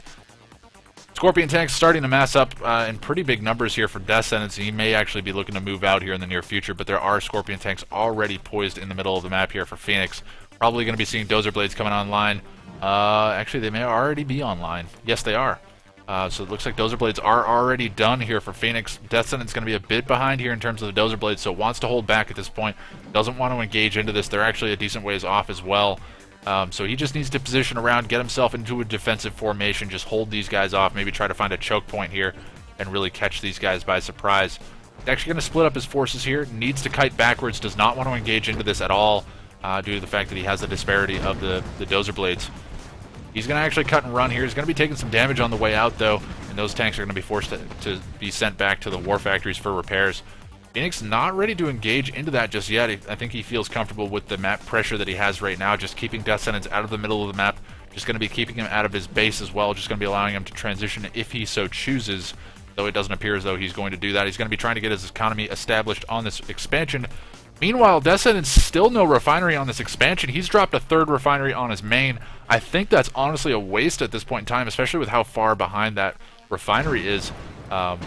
Way behind, I think, for Death Sentence, and that third refinery really not going to be paying huge dividends for him. As we can see, Phoenix, he's already managed to mine out the majority of this field, whereas Death Sentence, he's still got like a good chunk of field here left, but I think that refinery would have been better served on this field here. Oh, was that a Tib Chem plant? Tib Chem plant is down for Death Sentence, so going to be seeing the clicks here, and let's see what it's going to end up being. Probably going to be looking to try to catch out this this Scorpion tank army, so may try to force a fight on this Tiberium field, and then just one-click that army to pieces. Or it could be for the refineries here out from Phoenix. Not quite sure what it's going to exactly end up being. Scorpion tank on a miss micro there from Death Sentence, going to be going down. A couple of very heavily damaged Scorpion tanks here from Death Sentence, also going to be cutting and running from this fight. Confessor Cabal squad here from Phoenix actually does have the charged particle beam upgrade, so that upgrade is already done. So probably going to be seeing some Shredder turret base defenses here in the near future with this base push probably coming out from either side. Actually, we do have Shredder turrets down from both sides. It looks like these guys just want to try to hold off any early aggression, or rather aggression on the side lanes there. But we do see Death Sentence, he's trying to poke in here, but there's a great concave from Phoenix, just going to be catching these guys out the second they come in. And it's getting a little bit messy here. The focus fire from Phoenix is actually quite good. Death Sentence being forced to run here, and I don't know how many Scorpion tanks Phoenix actually lost, but he managed to take down probably a half dozen in the meantime. We do have some flanking Scorpion tanks out from Phoenix as well, going to be moving in the north. And they're going to be enough to actually force Death Sentence to kite back to his War Factory repairs here. And he may actually be able to engage into this fight. I think the Confessor Cabal squad giving enough information here to realize that there aren't more supporting Scorpion tanks going to be joining this fight, at least not too quickly. Sells off the War Factory. I don't know about the choice to sell off the War Factory. I mean, he could use the double War Factory support here on the front lines, but maybe looking to transition out of this. He does have the tier 3, obviously, but we did see the click plants come down. Wow, I can't speak. Flame Tank did come in. It looks like it managed to do a bit of damage there, but a power plant block here coming out from Phoenix. Going to be able to keep that alive. Redeemer is out and going to be online here for Phoenix. He's going to be feeling very good about that. Also has the advantage here in the middle of the map. Wow, that is a lot of Scorpion tanks. Pretty standard here for a Blackhand Mirror to see a lot of Scorpion tanks. That's usually how it ends up going down. This map being a bit unique in that, you know, there's not like a standard build that you can go for and win every game with. Alright, sorry about that. Did have to cut my mic there for a second, but we do have the Scorpion tanks here from Phoenix going to be poking in. Going to be able to kill off... Was that? No, that was just a Confessor Cabal squad. I thought for a second there that it was an engineer, but it is not. And the as we can see, the Tiberium spike here from Death Sentence has gone down. There's an obelisk down from Death Sentence here, actually flanking on both sides of this field. I think that's a bit of overspending on this field. There's really not a whole lot of harvesting left to happen here, but obviously he does have the majority of his... Wow, I cannot speak. I'm sorry, everybody. He does have the majority of his infrastructure here, so I can see the value of dropping the obelisk here to actually keep this stuff defended. Does need to be careful, though. These Scorpion tanks actually getting into the base of Death Sentence pretty much untouched now. Redeemer does come out. Needs to get a Rage Gen off right now. Will he get the Rage Gen off? He does get the Rage Gen off. I think these Scorpion tanks all had fire orders already, so they should be fine. Redeemer coming forward now for Phoenix, and he's going to be looking to contend with this Redeemer here out from Death Sentence. The equal footings here coming out from both sides, but that Redeemer of Phoenix is going to be taking a lot of damage, but I think he feels fine actually sacrificing this Redeemer, just coming in and getting as much damage done to this base as he possibly can. Meanwhile, Scorpion tanks battling Scorpion tanks here up above the mountain range here. As we can see, it's actually Phoenix coming out on top. Again, has the superior concave. It's getting a little bit messy. He's got a lot of tanks in the red, needs to be pulling those guys back, but probably is focusing on the Redeemer micro here at this point in time. Redeemer actually doing a lot of work here for Phoenix. He does manage to take down the Redeemer engineering facility. And we do have a Temple of Nod, like a fake Temple of Nod coming down. Fnatic squad's coming out, but not going to be able to contend against the Redeemer's Black Hand Flame, or the Flame squad in that black... Oh, wow, I can't speak! The Redeemer. It has a Flame squad in it. Yes, Black Hand squad, that's the word I'm looking for. Holy smokes, but we do have Scorpion tanks still facing off against Scorpion tanks. It looks like Phoenix is finally going to lose this fight as the supporting units here from Death Sentence going to be finalizing that fight for him. And we do have a number of Scorpion tanks here from Phoenix actually taking a bit of poke here. Tib Catalyst missile coming in, not sure where it's going to hit. It looks like it's actually coming out from Phoenix, going to be able to lock down that refinery. I don't think it managed to pick off a harvester. It may have picked off one harvester, but it didn't get too many. Weren't too many stacked up there, but our follow-up Tib Catalyst missile going to be able to get both refineries. That's huge. He actually gets all of the harvesters as well. No, actually one harvester is still alive. So that was actually a pretty huge Tib Catalyst missile, but he did pay for that with his Redeemer engaging into that base, and unfortunately with the double obelisk he was able to take that out. So Phoenix, despite his Redeemer pretty heavily damaged, he was able to come out on top in that fight with the support of his obelisk as well as the rocket squads. So Phoenix actually looking pretty good in this situation. The refinery's already back down for Death Sentence. Doesn't have to worry too much about getting one-clicked here, though I say that and a one-click's actually coming in from Phoenix. It's probably going to be a maybe a mine drop, but I'm pretty sure that's going to be a yep, Tiberium Vapor Bomb. Going to be doing quite a bit of damage to that refinery. May allow the Redeemer to actually take that out over time if it continues to fight that glorious fight down there. Phoenix, in the meantime, he's expanded up to the top of the map. He's going to be looking to get his economy established up there, realizing that he's actually pretty much already farmed up all that Tiberium here down on this original expansion. He should be feeling pretty comfortable about getting a full expansion up there in the top of the map. And I think once Death Sentence realizes that, he's going to be probably signaling the GG. Purifier is actually coming out here from Phoenix. Interesting move here. Wants to just run through this base, and that Purifier is going to be perfect at doing that. The Redeemer going to be coming forward and going to be acting in the very same fashion, but going to be able to tank a lot more damage. Purifier is still running forward here, and there's actually a Harvester pulled off the line here for Phoenix. Going to be coming in, getting some crushes on these rocket squads. GG coming in from Death Sentence, realizing that Phoenix is just too far ahead, and that is going to be it for that game number 2. And Phoenix is going to be up 2-0 in his best-of-5 series. So pretty solid gameplay coming out from Phoenix. I mean, Death Sentence, he wasn't doing poorly, but he was just so far behind. The early game move there, he moved his MCV really early, dropped his third refinery back on his main field. I think that was a mistake. I think he was concerned maybe about the one-clicks coming out from Phoenix, that he didn't want to drop that refinery in an exposed position and then potentially lose that entire expansion. Anyways, it's just interesting choices. Again, this map kind of unique in that you can do a number of different things and make things work to your advantage. I mean, granted, you can do that on most maps, but on this map in particular, it's just interesting to see the divergence in the initial builds, especially in mirror matchups. So, very solid game coming out from Phoenix. He's going to be picking up game number 2, and he's going to be up 2-0 in his best-of-5 series. So, it's going to be do or die for Death Sentence here in game number 3, and that's going to be coming up momentarily, everybody. So, be sure to stick around.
everybody, and welcome to game number 3 of this best of 5 semifinal series, and that brings us to the map Tournament Rift. And spawning on the left-hand side as the green black hand, we have Death Sentence. And then sliding over to the right-hand side as the yellow GDI, we have Phoenix. So it is 2-0 in favor of Phoenix right now, and Death Sentence, he's got to make something to happen here. I'll have to see if he's able to come out on top in this game. He's got to take 3 games off of Phoenix in this series back-to-back, so it's going to be a rough road for Death Sentence ahead, and that will mean that Phoenix has map choice as well, so it's definitely going to be a rough road. And Phoenix actually feeling comfortable. He's going to send an engineer down to the bottom Tiberium spikes, and he's going to be able to grab that Tiberium spike uncontested, I'm pretty sure. We do have a Confessor Cabal squad running in here, but I think Phoenix is going to be able to grab this garrisonable structure without too much trouble here. They do funnel through that little fence there. They're going to be able to gun down that Confessor Cabal squad, at least force it to back off, and that engineer should be able to run in and grab that Tiberium spike uncontested.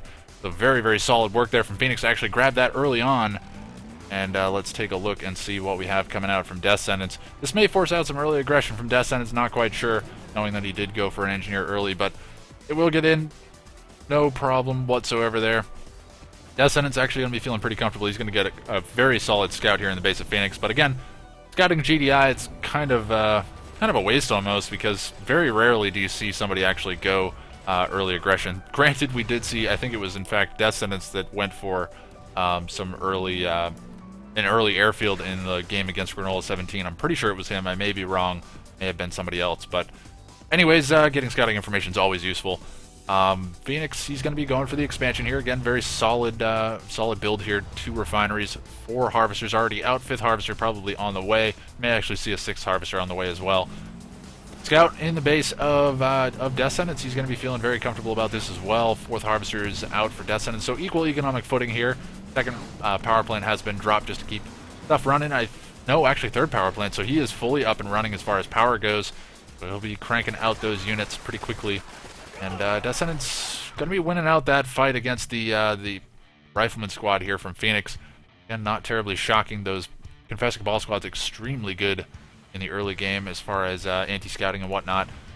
Phoenix, interestingly enough, he's not really dug any foxholes around the map, so I guess maybe not terribly shocking knowing that Black Hand, so much flame weaponry comes out of them that they can pretty easily deal with it. Very early Scorpion tanks coming out from Death Sentence, so wants to be able to protect his Harvester at the blue Tiberium field here. And Phoenix probably going to be sending down a Harvester of his own. Yes, he does. Question is, does he have any supporting units here? He's got an APC out, and that's not really what you want to go up against a Scorpion tank. Looking like these Harvesters are actually going to be getting here at the same time. This is actually really cool. You can see this is a very standard build order and pathing for these Harvesters. Scorpion tanks are definitely going to win out in this fight, minus like an amazing APC mine drop here. But there is a Confessor Cabal squad as well, which is going to be doing a lot of damage. And Pitbull's actually getting some free damage on these Harvesters, or rather on the one Harvester there. And, oh, actually, great mine drop coming out from Phoenix. He's going to be doing a lot of damage. Those 3 Pitbulls may be able to chase down that Harvester. It would definitely be worth it to actually kill off that Harvester to lose those Pitbulls. One more shot. Will he be able to get it off? Oh, is he going to get the shot? He gets the shot. He gets the Harvester. Great control there from Phoenix to actually take that out. It was a great mine drop there. It looks like the Scorpion tanks were actually trying to kill off that APC early on, and so I was questioning the APC, but that was a great move coming out from Phoenix. I really like that now that I think about it.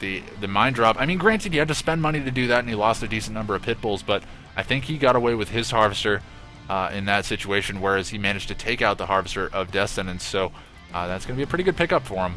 A couple of Pitbulls here caught out here by the Scorpion tanks from Death Sentence. I think he should be able to kill that off. Yeah, he's going to be able to kill that off easy peasy. So that one does go down. A couple of Pitbulls thrown into the mix there, so not trading very cost effectively after taking out that Harvester, but he's probably just feeling elated from actually taking that out. Huge infantry transition coming out from Death Sentence. Question is, will this be spotted by Phoenix early enough? Secret Shrine is down, so probably going to be seeing early AP ammo out of him anyways, but no Operations Center down just yet, or Command Post rather.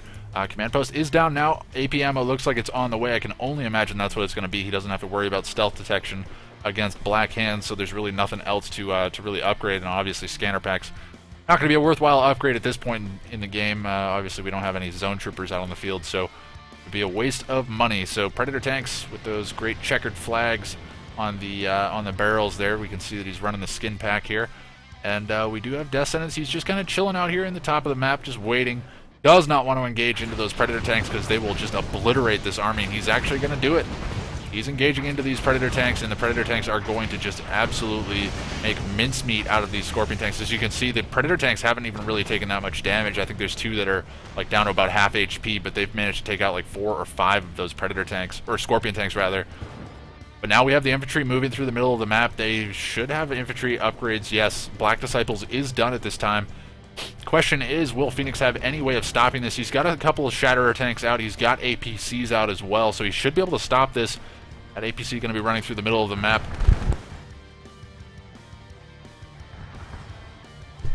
And I did just have to sneeze there, so I had to cut the mic there. Sorry if I panned away at like a weird time, but Death Sentence, his Harvesters, okay, so they are still working here. I thought for a second that they were actually pulled off the line, but it looks like the Hands of Nod have been sold off here for Death Sentence, so he's going to be transitioning out of this.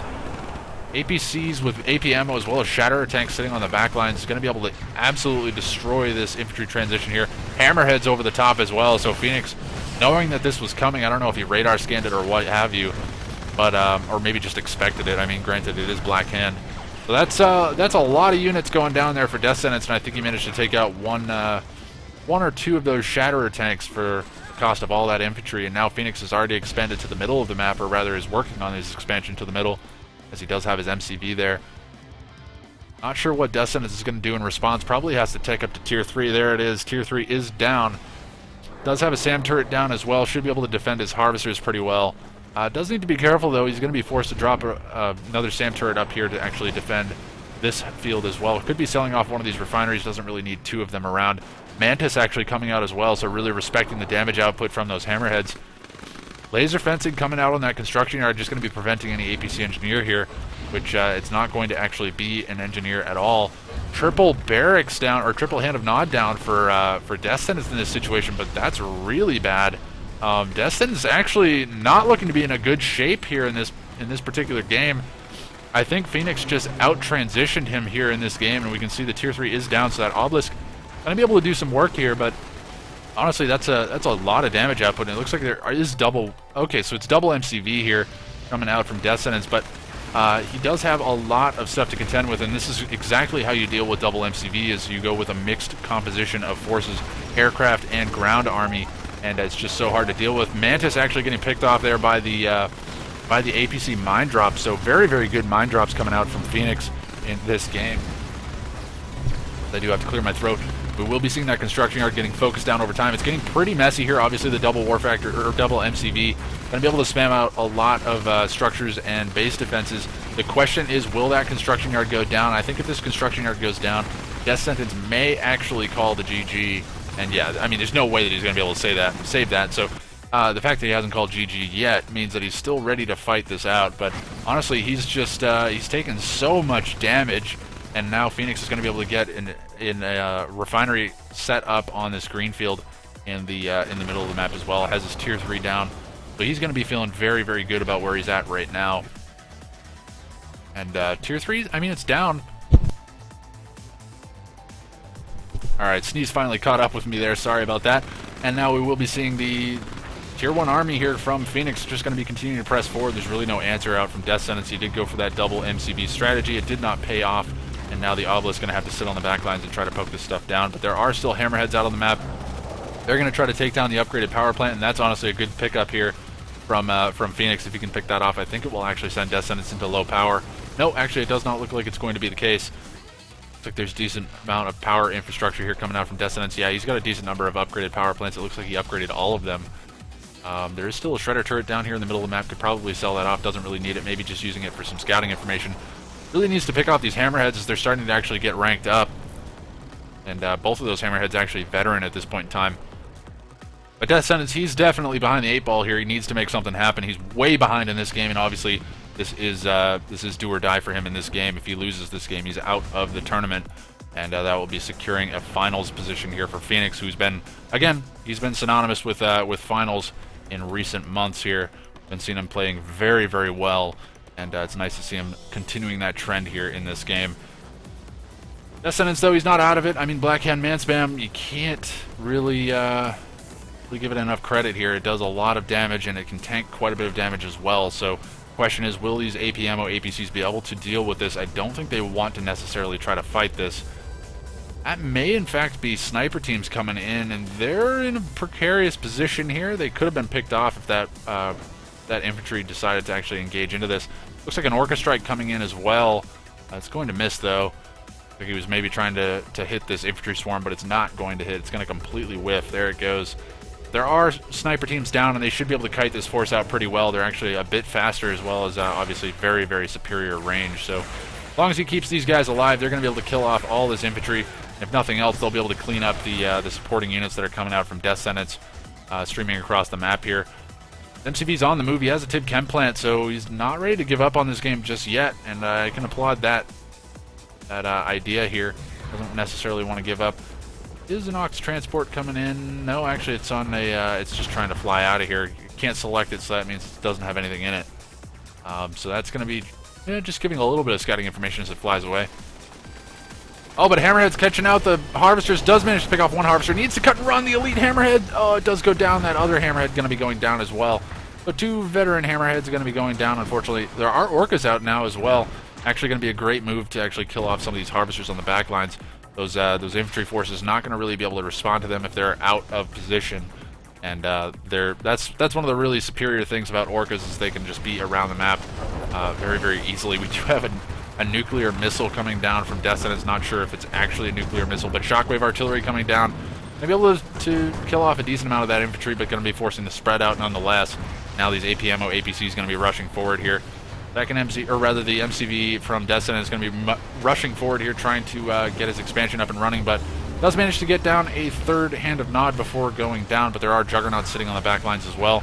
You did see a Vapor Bomb come in. It's going to be doing a bit of damage to these Juggernauts, but not enough to really get them low enough to be in a bad position here. And they can just fall back, wait for an opportunity to get some APCs out on the front line, or maybe even some... Okay, never mind. That is definitely a decoy because it is sitting on the front lines here. Not sure what the plan was with that Temple of Nod. Maybe just trolling at this point. Death Sentence not ready to throw in the towel just yet, but he has lost his MCV. I don't think he has a War Factory either. He does not have a War Factory. He's got all of his Hand of Nods powered down. And okay, so that's why he wanted to get a TIB Chem missile off, and he will be able to lock down that refinery, take out a Harvester as well, but honestly, I don't know that it's going to be enough. He's only got barracks or Hand of Nod production at this stage in the game, and Phoenix, he's got AP ammo already, and the Juggernaut's sitting on the back lines. I mean, he could just spam out APCs at this stage in the game and just win straight up.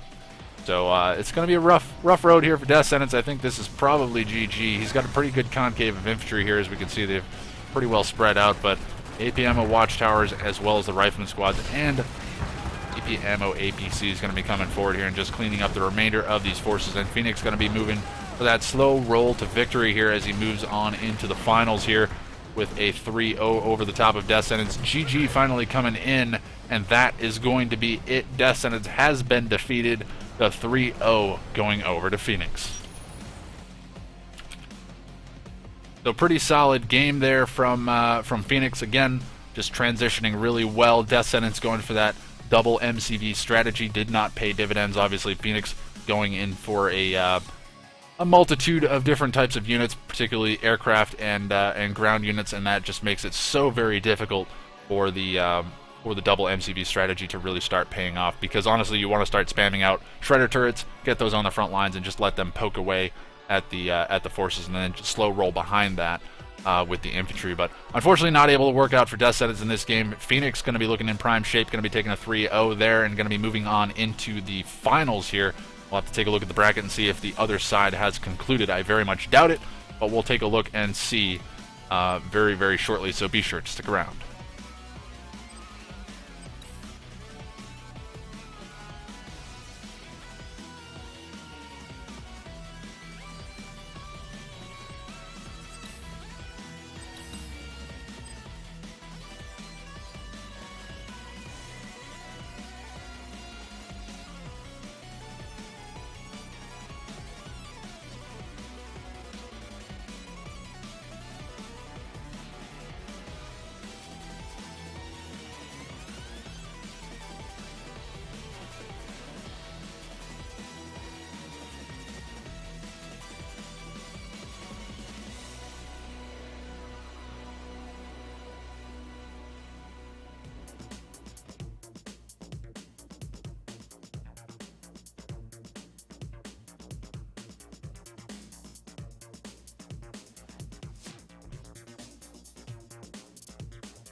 Alright everybody, I'm going to give you a quick bracket update since the other side of the bracket has been concluded as well.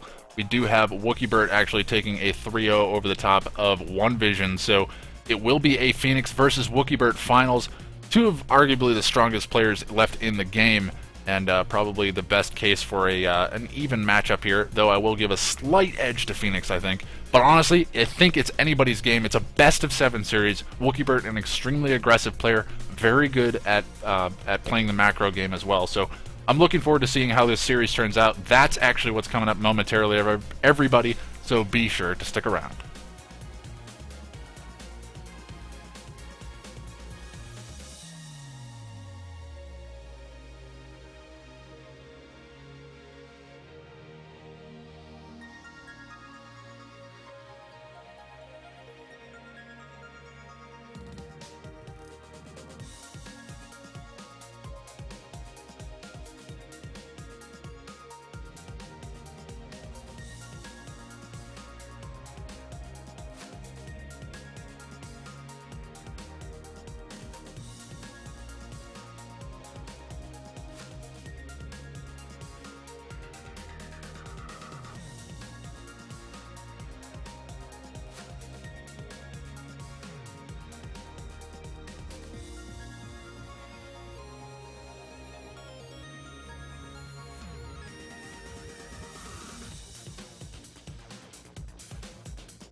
Hello everybody and welcome to game number 1 of this best of 7 final series, and that brings us to the map Tournament Arena.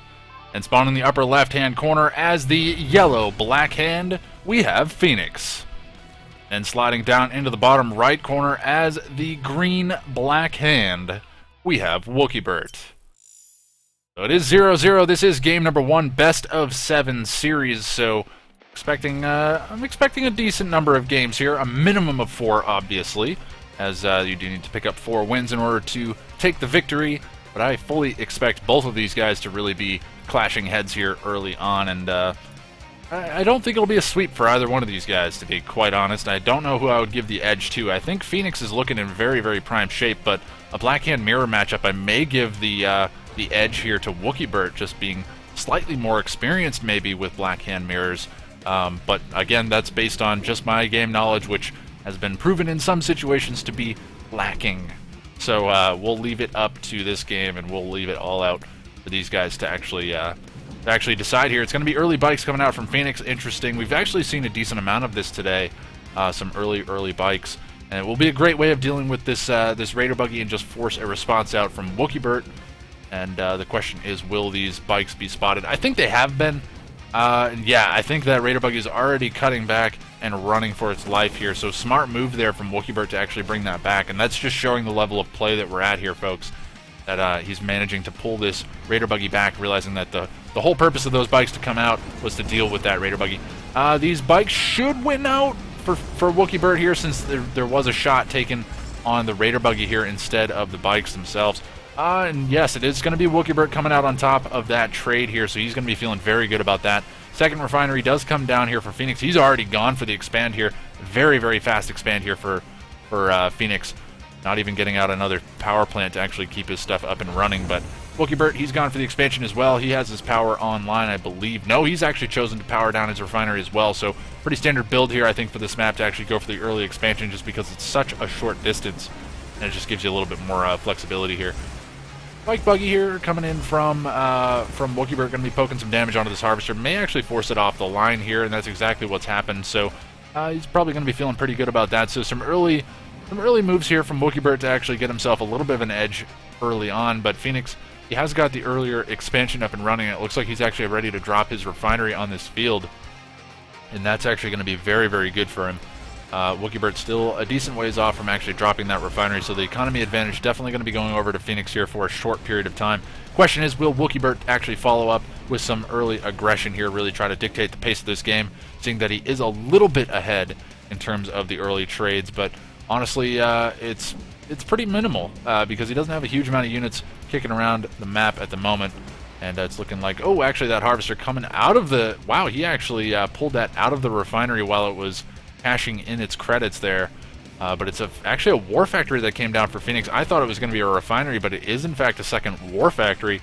Interesting choice here. That's going to prompt a hand of nod drop out from Wookibert, and he's going to be looking to get out some rocket squads to deal with the bike buggy here. And now Wookibert's actually behind the 8 ball to make something happen here. He's got to deal with the bike buggy here, needs to be focusing down the bikes, needs to be careful though. Those bikes are going to be coming in, they're going to get some damage onto that harvester, but a shredder turret drop here out from Wookibert going to be enough to keep those guys at bay. One bike does go down here, a second bike going to be going down. The rocket squad's really starting to pay off as they're picking off bike after bike. They managed to take down all of the bikes. A Raider buggy going to be going down as well, so great trade here from Wookibert. He does get a bit of damage on his harvesters. Actually, wow, his harvesters are really heavily damaged. That one actually very, very low. That may have been the reason that Phoenix was actually keeping those bikes on the front lines. Bikes again on the back lines here for Phoenix, going to be coming in and putting some pressure on these harvesters here. He's going to be forcing one of them off the line. A second one probably going to be pulled as well. That one will be forced to be pulled. It forces out a hand of nod drop as well. We do have some rocket squads moving out here from Wookibert. It looks like he's going to move out and try to kill off the Tiberian spike here of Phoenix. He could actually send up an engineer with that force and actually try to capture that as well, but it'd be a little bit risky because you could suicide a Raider buggy in and kill off that engineer. That would definitely be worthwhile. Not quite sure, but we do have...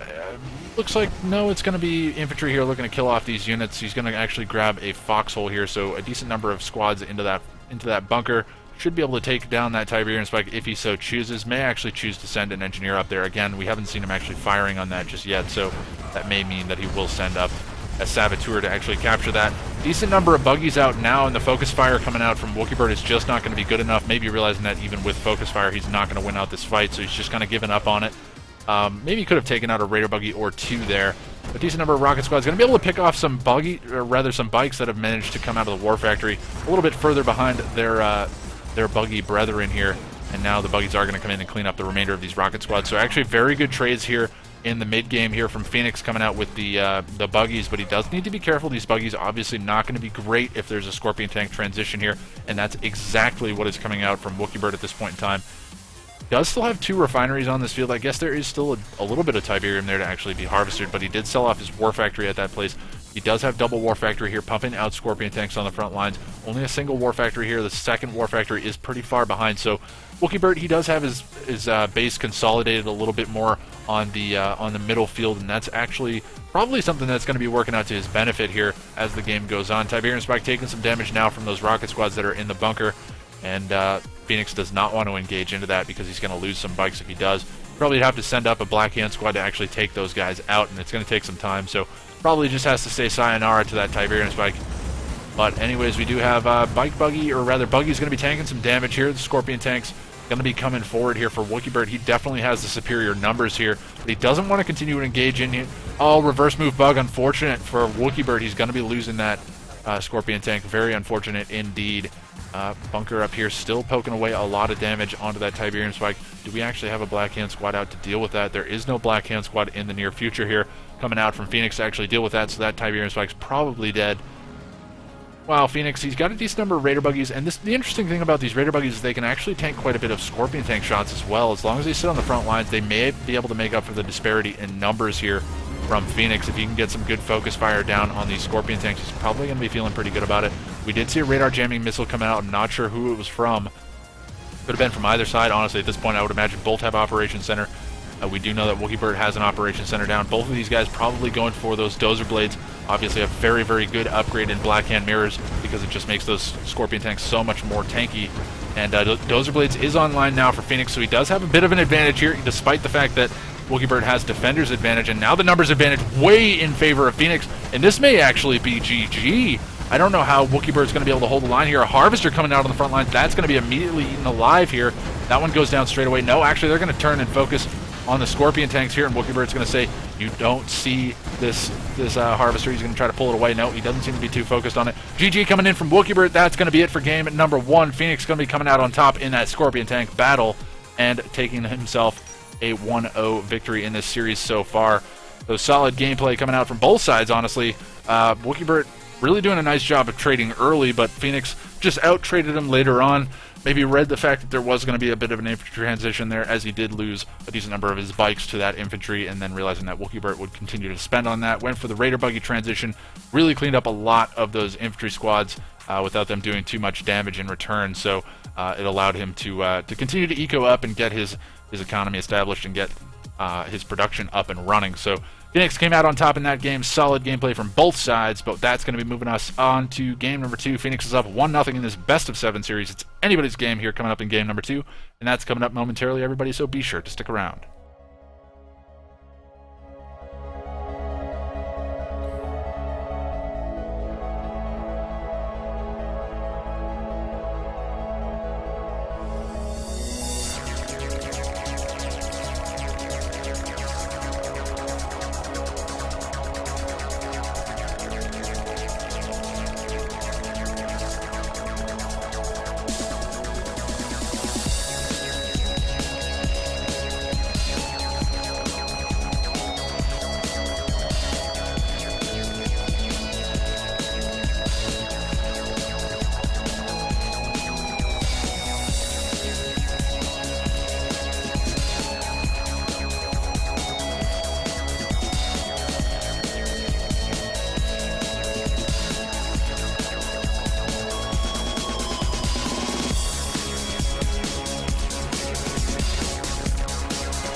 Hello everybody and welcome to game number 2 of this best of 7 final series, and that brings us to the map tournament Rift.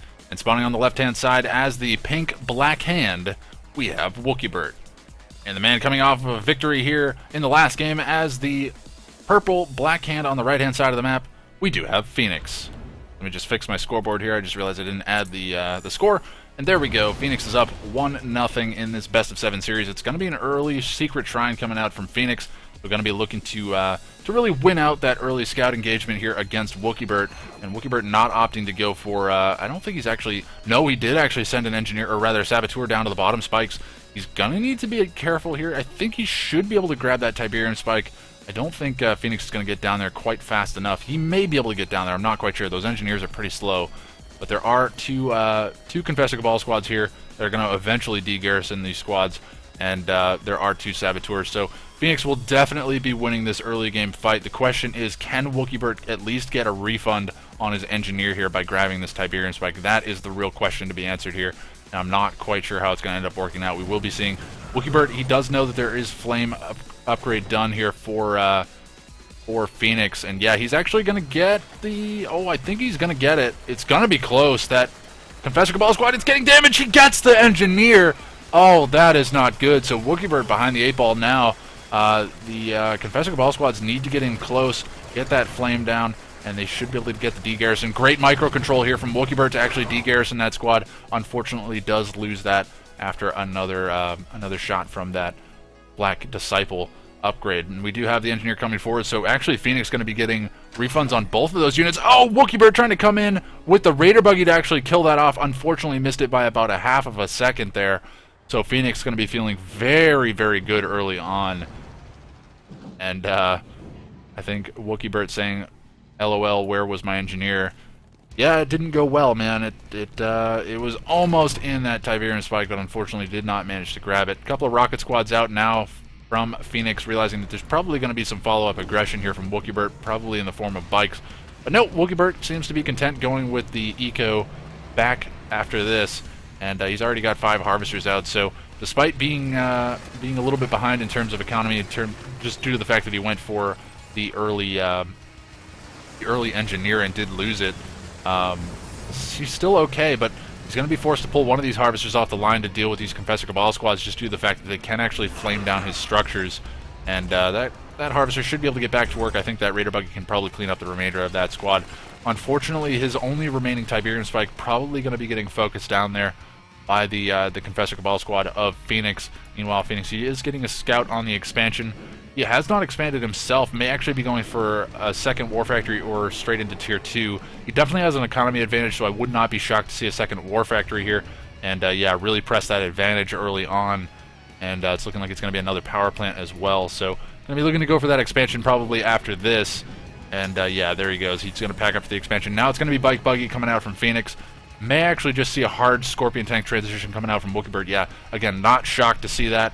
Probably going to be seeing some rocket squads coming out from the Hand of Nod as well. He's going to realize that he's pretty far behind and he's got to deal with this in some way, shape, or form. But Scorpion Tanks now, they're going to be spotted. They're going to be trying to focus down this garrisonable structure to just get rid of the Black Disciple upgrade that's in there.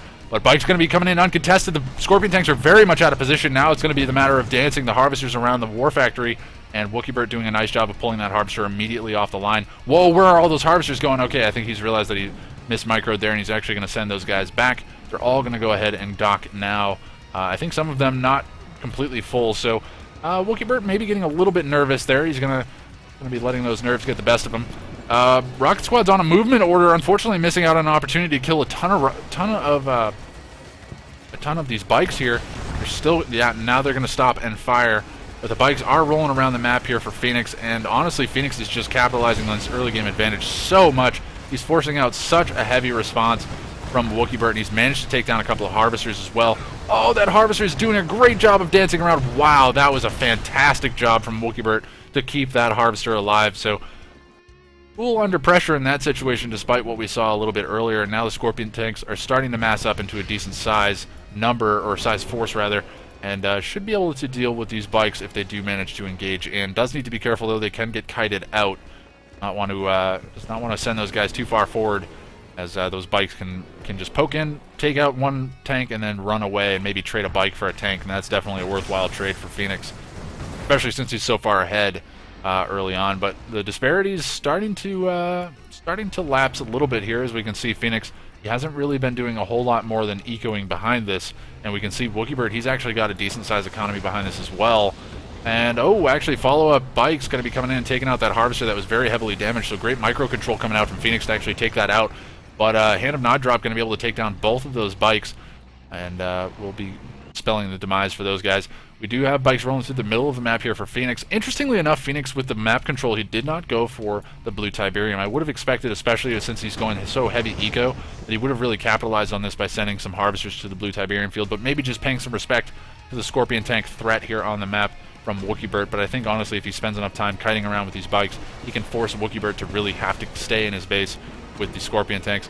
Maybe putting a little bit more damage on that Tiberium spike. Very, very heavily damaged. It is repairing itself as we speak, but there are some infantry here now from Wookibert to try to take down this this Tiberium spike. There is a lone member of this Confessor Cabal squad which is still alive. It now will be focused down. It did manage to take down a couple of rocket squads in the meantime, but Phoenix, he's got a decent-sized Scorpion tank army now, and we can see he's already transitioned into this, and he does have Dozer Blades on the way, so that's looking like it's actually pretty far along there, about 3/4 of the way done, but still only double War Factory production here. It has 4 refineries.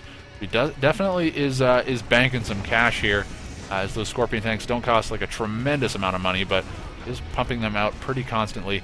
Bike's still just forcing out tons and tons of responses here from Wookibert. Wookibert, he's actually going to be forced to deploy his MCV, I believe. He's taking a lot of damage here. Maybe trying to bait the bikes to come in and allow those Scorpion tanks to really do some damage. Scorpion tanks coming in now from Phoenix. They do have Dozer Blades done as well, and Wookibert's been caught with his pants down. Doesn't have no, he does have an operations center, but no Dozer Blades on the way. And these Dozer Blade Scorpion tanks from Phoenix are going to be able to trade very, very well against these Scorpion tanks. Looks like he's just going to try to focus down some of the... no, he tried to focus down some of the harvesters, but the remainder of these bikes. Bike's still actually sitting on the back lines, managing to do some damage to these harvesters. And Wookibert, he did manage to come out on top in that fight, but the question is, did Phoenix do enough damage to make that worthwhile? I think he probably did, and the fact that he has Dozer Blades already done, and Wookibert is only now queuing Dozer Blades, he's got a huge advantage here if he chooses to continue this fight. And Wookibert, he's actually strayed pretty far away from his base, needs to really do a nice job of microing his tanks back, keep his damage tanks on the back lines, allow them to continue to fight because he needs them here for this frontline fight. And I think the numbers advantage in favor of Wookibert should be coming out on top. The question is the focus fire going to be good enough? There's a couple of Confessor Cabal squads going to be here to add to the DPS of Wookibert's army. And he said, YOLO, bro, I'm going to send my MCV to the middle, and we're going to get that economy established up there as well. Construction yard down for Phoenix in the middle of the map. He has a third war factory down as well. He may have actually sold off one of his war factories. No, it's triple war factory. Scorpion tank production here coming out from Phoenix, and he's going to be trying to hold the line. A couple of harvesters here don't actually have any blue Tiberium. They need to cut and run right now. They're actually going to cut and run as well. We do have the Scorpion tanks. They're getting a decent focus fire down as the Scorpion tanks from Wookibert were trying to get into range to take down those harvesters, and maybe Phoenix trying to bait out some damage onto those harvesters and allow his numbers disadvantage to actually come out on top here with the Dozer Blades. No, that harvester will be going down, maybe just trying to grab some of this blue Tiberium and prevent that from going into the hands of Wookibert. That wouldn't be the worst idea in the world either. And Phoenix, he doesn't seem to be too concerned about this harvester that's just grabbing all this blue Tiberium. Really should be focusing this down. Should not allow that to just sit there and get away with a full load of blue Tiberium. But he is starting to win this battle between the Scorpion tanks. Dozer Blades are now done for Wookibert. I'm not sure how long they've exactly been done for, but there is a war factory down on the front lines now for Wookibert. And the question is, does anybody have Tier 3?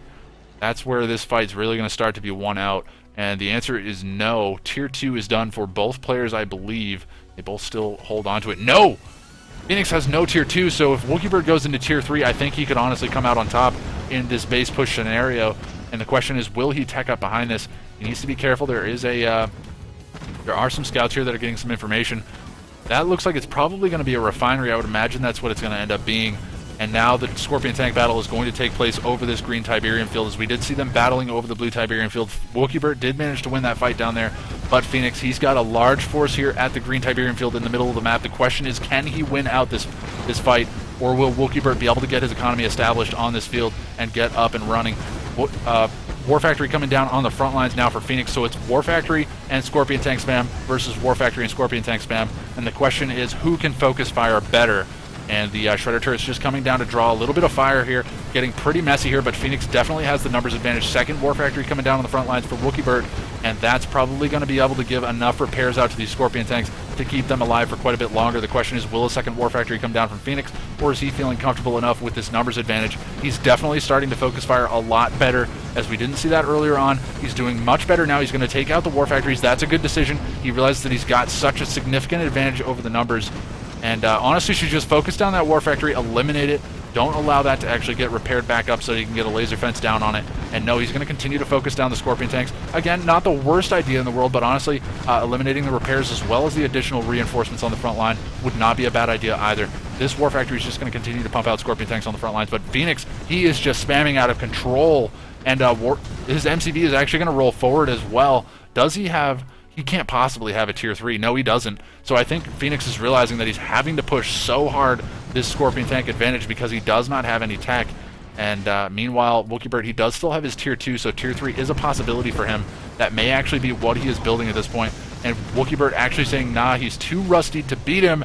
And Wookibert has thrown in the towel, and Phoenix is going to be up 2-0. Wow, that was an intense game, man. Scorpion tank battles are always very, very intense, but can be a little bit bland as well. But I thought it was very interesting to see the difference in focus firing and as well as the infrastructure placed on the front lines there. Wookibert going for the double War Factory on the front lines. He was definitely reinforcing his front lines pretty quickly, but Phoenix was choosing to focus down the tanks straight away. So honestly, it was like a money sink at a certain point in time there for Wookibert, which actually leaving those War Factories alive may have been benefiting Phoenix in that situation. So I'm not quite sure, but anyways, that's going to be it for game number 2. Solid game there. Blackhand Mirrors coming out in both games. Maybe we'll see something a little bit different here in game number 3. But that's coming up momentarily, everybody, so be sure to stick around.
So I have a bit of unfortunate news here. It looks like Wookibert is not willing to continue on with this finals series, maybe just realizing that he doesn't really have an opportunity to beat Phoenix, but honestly I think that he did. It's very disappointing, maybe just feeling a little bit discouraged due to the fact that he just wasn't able to pick up a win those first 2 games. But honestly, I mean, 2 games down in a best of 7, he certainly wasn't out of it, so it's a bit disappointing to see that. I'm actually a little bit disappointed, especially with how well this tournament's been going so far today. So very, very disappointing indeed to see that. But congratulations, I guess, goes out to Inspire Phoenix, aka Steve Nash. He did come out on top with a victory, and I mean, he was up 2-0 in that series, and he was looking in prime shape so far today. I don't know if he actually dropped a game yet today. Let me just check and see. No, I don't think he did. Yeah, he went 2-0 in the round of 16, 2-0 in the quarterfinals, 3-0 in the semifinals, and he was already 2-0 in the finals. So he hadn't actually dropped a game yet today, so he's looking in very good shape. Unfortunate to see Wookibert departing from the tournament early. Obviously, we could have had a good set of finals there, and I was actually looking forward to more Black Hand Mirrors, as they're pretty intense, to say the least. But anyways, that's going to be it, I guess, for this event. It looks like Wookibert has been DQ'd just due to the fact that he quit out on game number 3. So very, very unfortunate. I do apologize for that, guys. We obviously can't predict that. I mean, Wookibert's always been good about playing the remainder of his games, but today just doesn't seem to be feeling the kickball. So it is what it is. We'll move on with it, but very, very quick tournament here today. Obviously, it should have gone on for a bit longer. I did start a little bit late, but we're only about 2.5 hours in. So it was a pretty lightning speed round here today. Obviously, we had a round of 16. It was nice we had a full round of 16, so that was pretty nice to see. But wait a second, did he come back? Did I speak? Did I speak preemptively here? I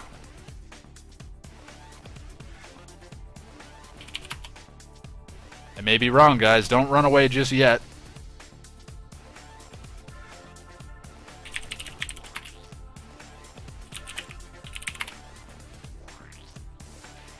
So Wookibert's back in here again. I'm not sure what he's doing.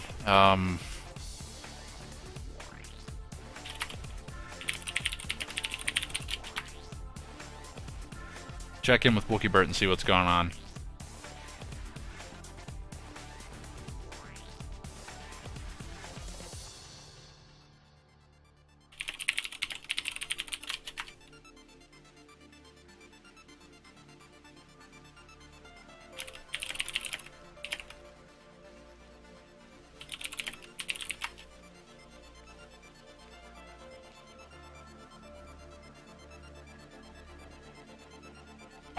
Spartacus misinformation, dude. I can't predict that. I mean, you showed back up while I was telling you guys it was over. I don't know what you want me to do. I mean, I'm not a mind reader. Well, we're trying to sort it out right now. I'll leave my mic on so we can get this figured out.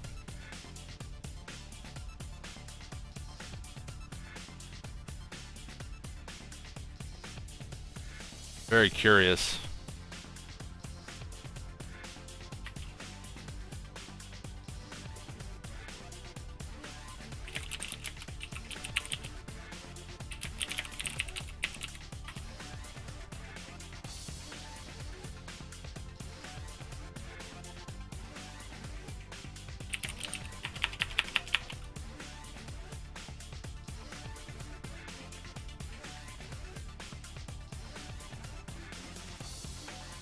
Oh, I'm very confused.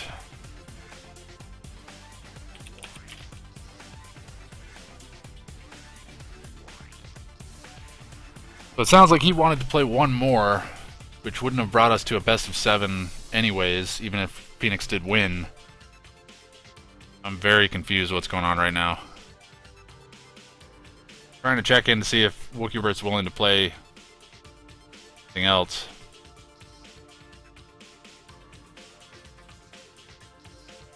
He's saying that he hasn't played well, or hasn't played properly in 2 weeks, so there's no use to play more. I mean, if that's the case, why sign up for a tournament, man? You're killing me here.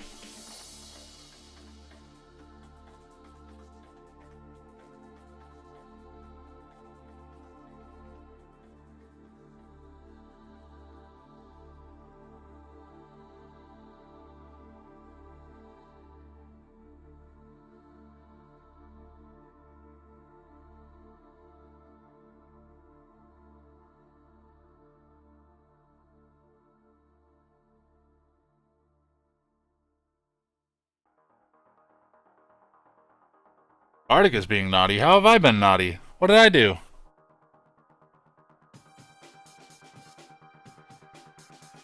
By being naughty, trying to convince them to abridge it to a best of 5?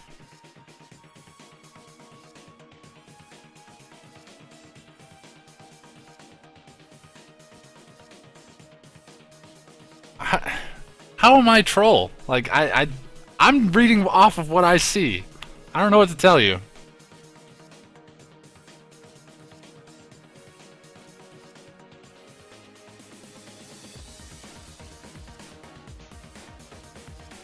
This is really weird. I was expecting this to go way better than it is. I've never had Wookibert really act like this in a tournament, so it's very unusual. Honestly, he's been one of the better players, I think, as far as getting games played quickly and not really backing out. Very odd. I was looking forward to these finals. It's going to be disappointing if he decides not to play it out.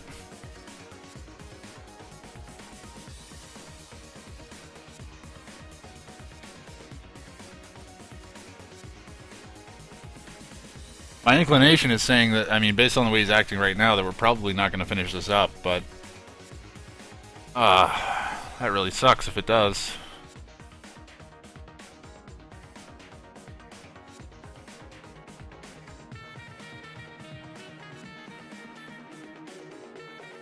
Spartacus, make up your mind. It's not my mind to make up. I can't make up Wookibert's mind as to whether or not he wants to keep playing. And I'm not the tournament official, so I can't determine whether or not we're going to keep going or not. I think at some point we just need to call it.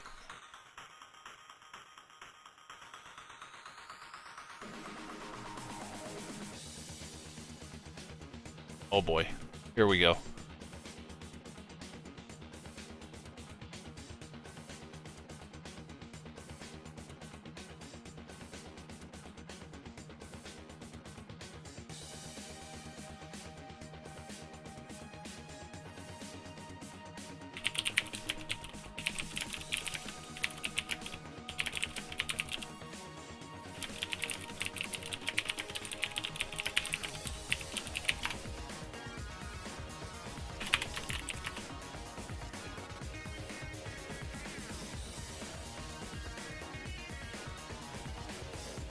Okay, so I was right in the first place. I do apologize, everybody. We've gone through this little dance with these guys, and I'm just going to call it now, regardless of whether or not they continue on playing. I'm done for the day.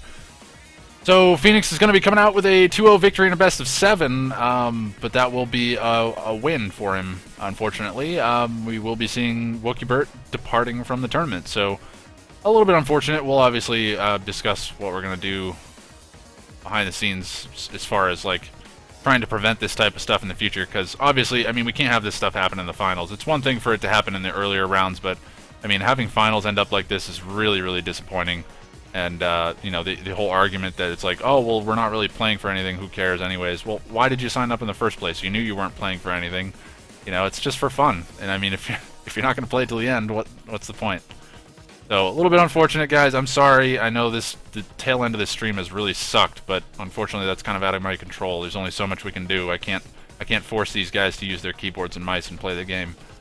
So, it is what it is. Phoenix going to be taking a victory, and it's definitely a well-deserved victory. He's looked great today, so I look forward to seeing him in the near future, and hopefully we'll see him at some upcoming events. But aside from that, that's going to be it for me, everybody. I do hope you've enjoyed the tournament thus far, aside from our mishap at the finals here, and obviously my slow start this morning. But we've let's change the finals: Phoenix versus Bobby Mac Bob. No, I think we'll let it stand. It is what it is. We'll wrap it up here today. 2 hours and 38 minutes into the broadcast here. A very quick tournament. Unfortunately, should have gone on a bit longer here.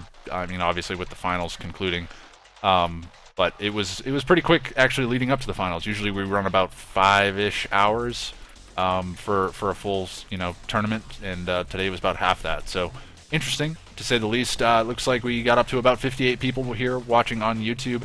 So I do appreciate you guys stopping by. I know the League of Legends World Championship semifinals are underway as we speak as well, and I'm probably going to be hopping over onto that stream and checking that out. So check that out if you get a chance. Twitch.tv/RiotGames. Definitely worthwhile. Probably a couple 100,000 people watching that. But yeah, it is what it is today, guys. Thank you all for joining us. I hope you had fun. I know I did, and I'm actually feeling better now that I've had an opportunity to actually get on here and get my voice running.